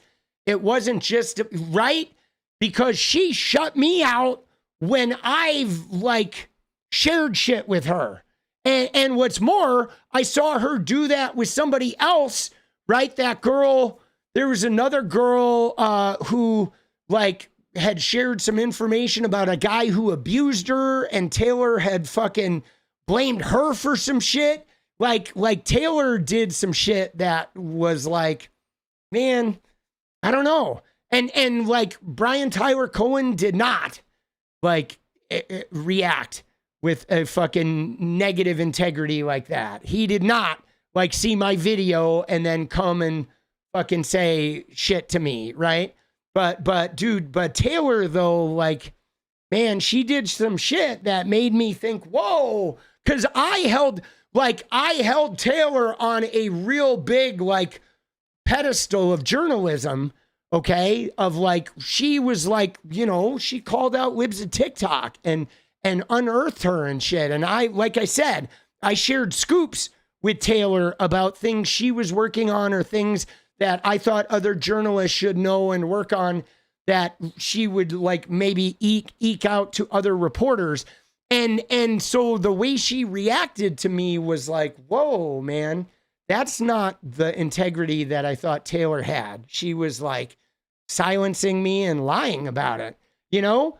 And like, man, I don't know, man. I mean, I'm not going to write her off, but then I saw her and Ken Klippenstein sort of yucking it up, and he's behaved in some ways like that where I'm like, what is their goal actually, really?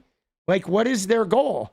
And I think their goal might be a little more selfish capitalist, like fucking not as genuine, like journalistic, right? That like, man, I don't know. There's something about her goal that's not as quite as pure as I thought it was.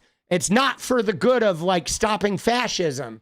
Okay. It's something else. She has a different goal. I'm not sure what it is, but anyway, I'm going to end on that, you know, right. But I was saddened though, when she blocked me. I was actually hurt by her blocking me. I was, cause I really liked her a lot, really respected her a lot. And now I'm like, yeah, we're getting into edit mode. Now I'm not sure. I'm not sure, guys. Everyone's waiting, anticipating.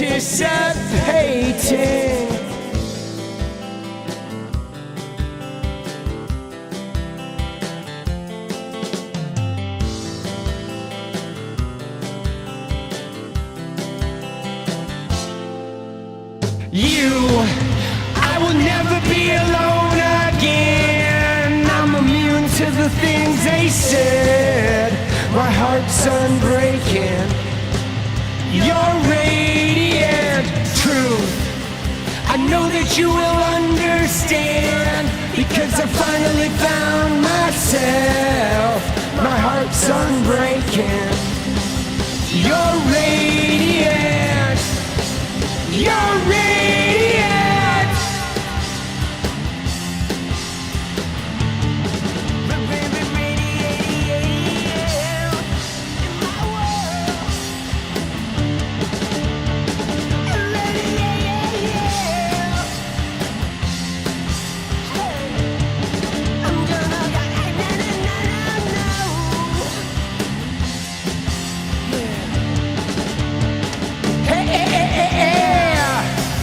See you guys tomorrow, baby!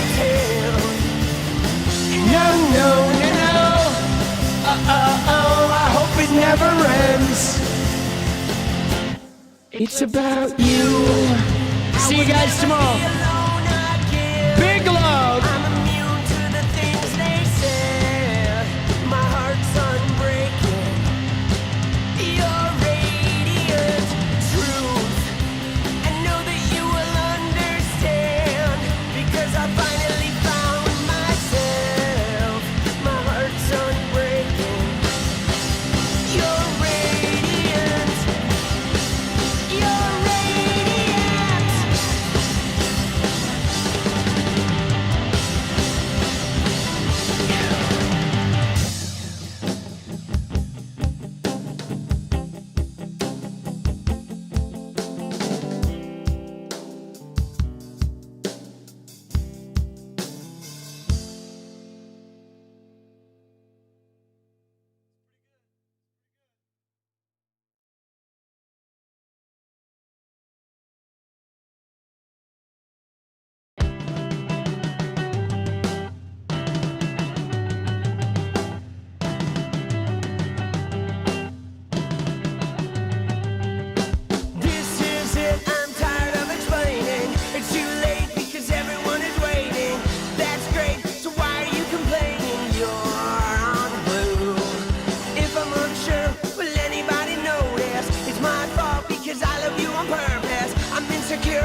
every bruise looks good on you. Tell me who knows you're on blue when every bruise looks good on you. You found out that nobody is perfect, and you doubt that anything is worth it. Look around, the world is a circus, you're on blue. So provoking, I forgot to mention, are you joking? I need some attention, and nothing's working to change your direction, you're on blue. Who knows you're on blue when every bruise looks good on you? Tell me who knows you're on blue when every bruise looks good on you. Why won't you hold my hand? Are you gonna deny this? Do the best you can. I haven't got a plan, but I'm gonna survive this. That's just who I am.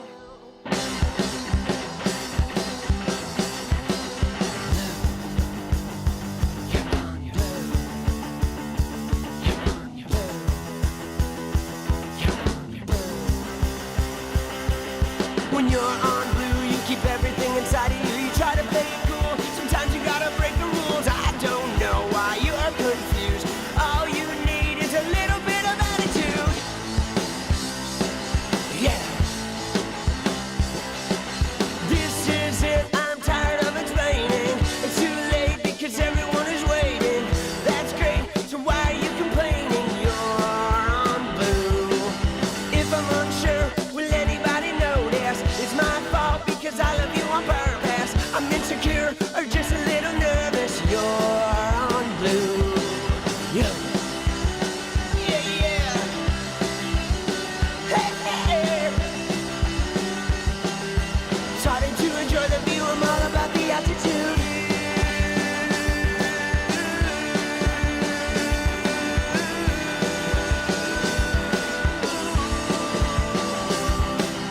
Who knows you're on blue when every bruise looks good on you? Tell me who knows you're on blue when every bruise looks good on you. Why don't you say that's it at your fingertips? Wanna kiss those lips?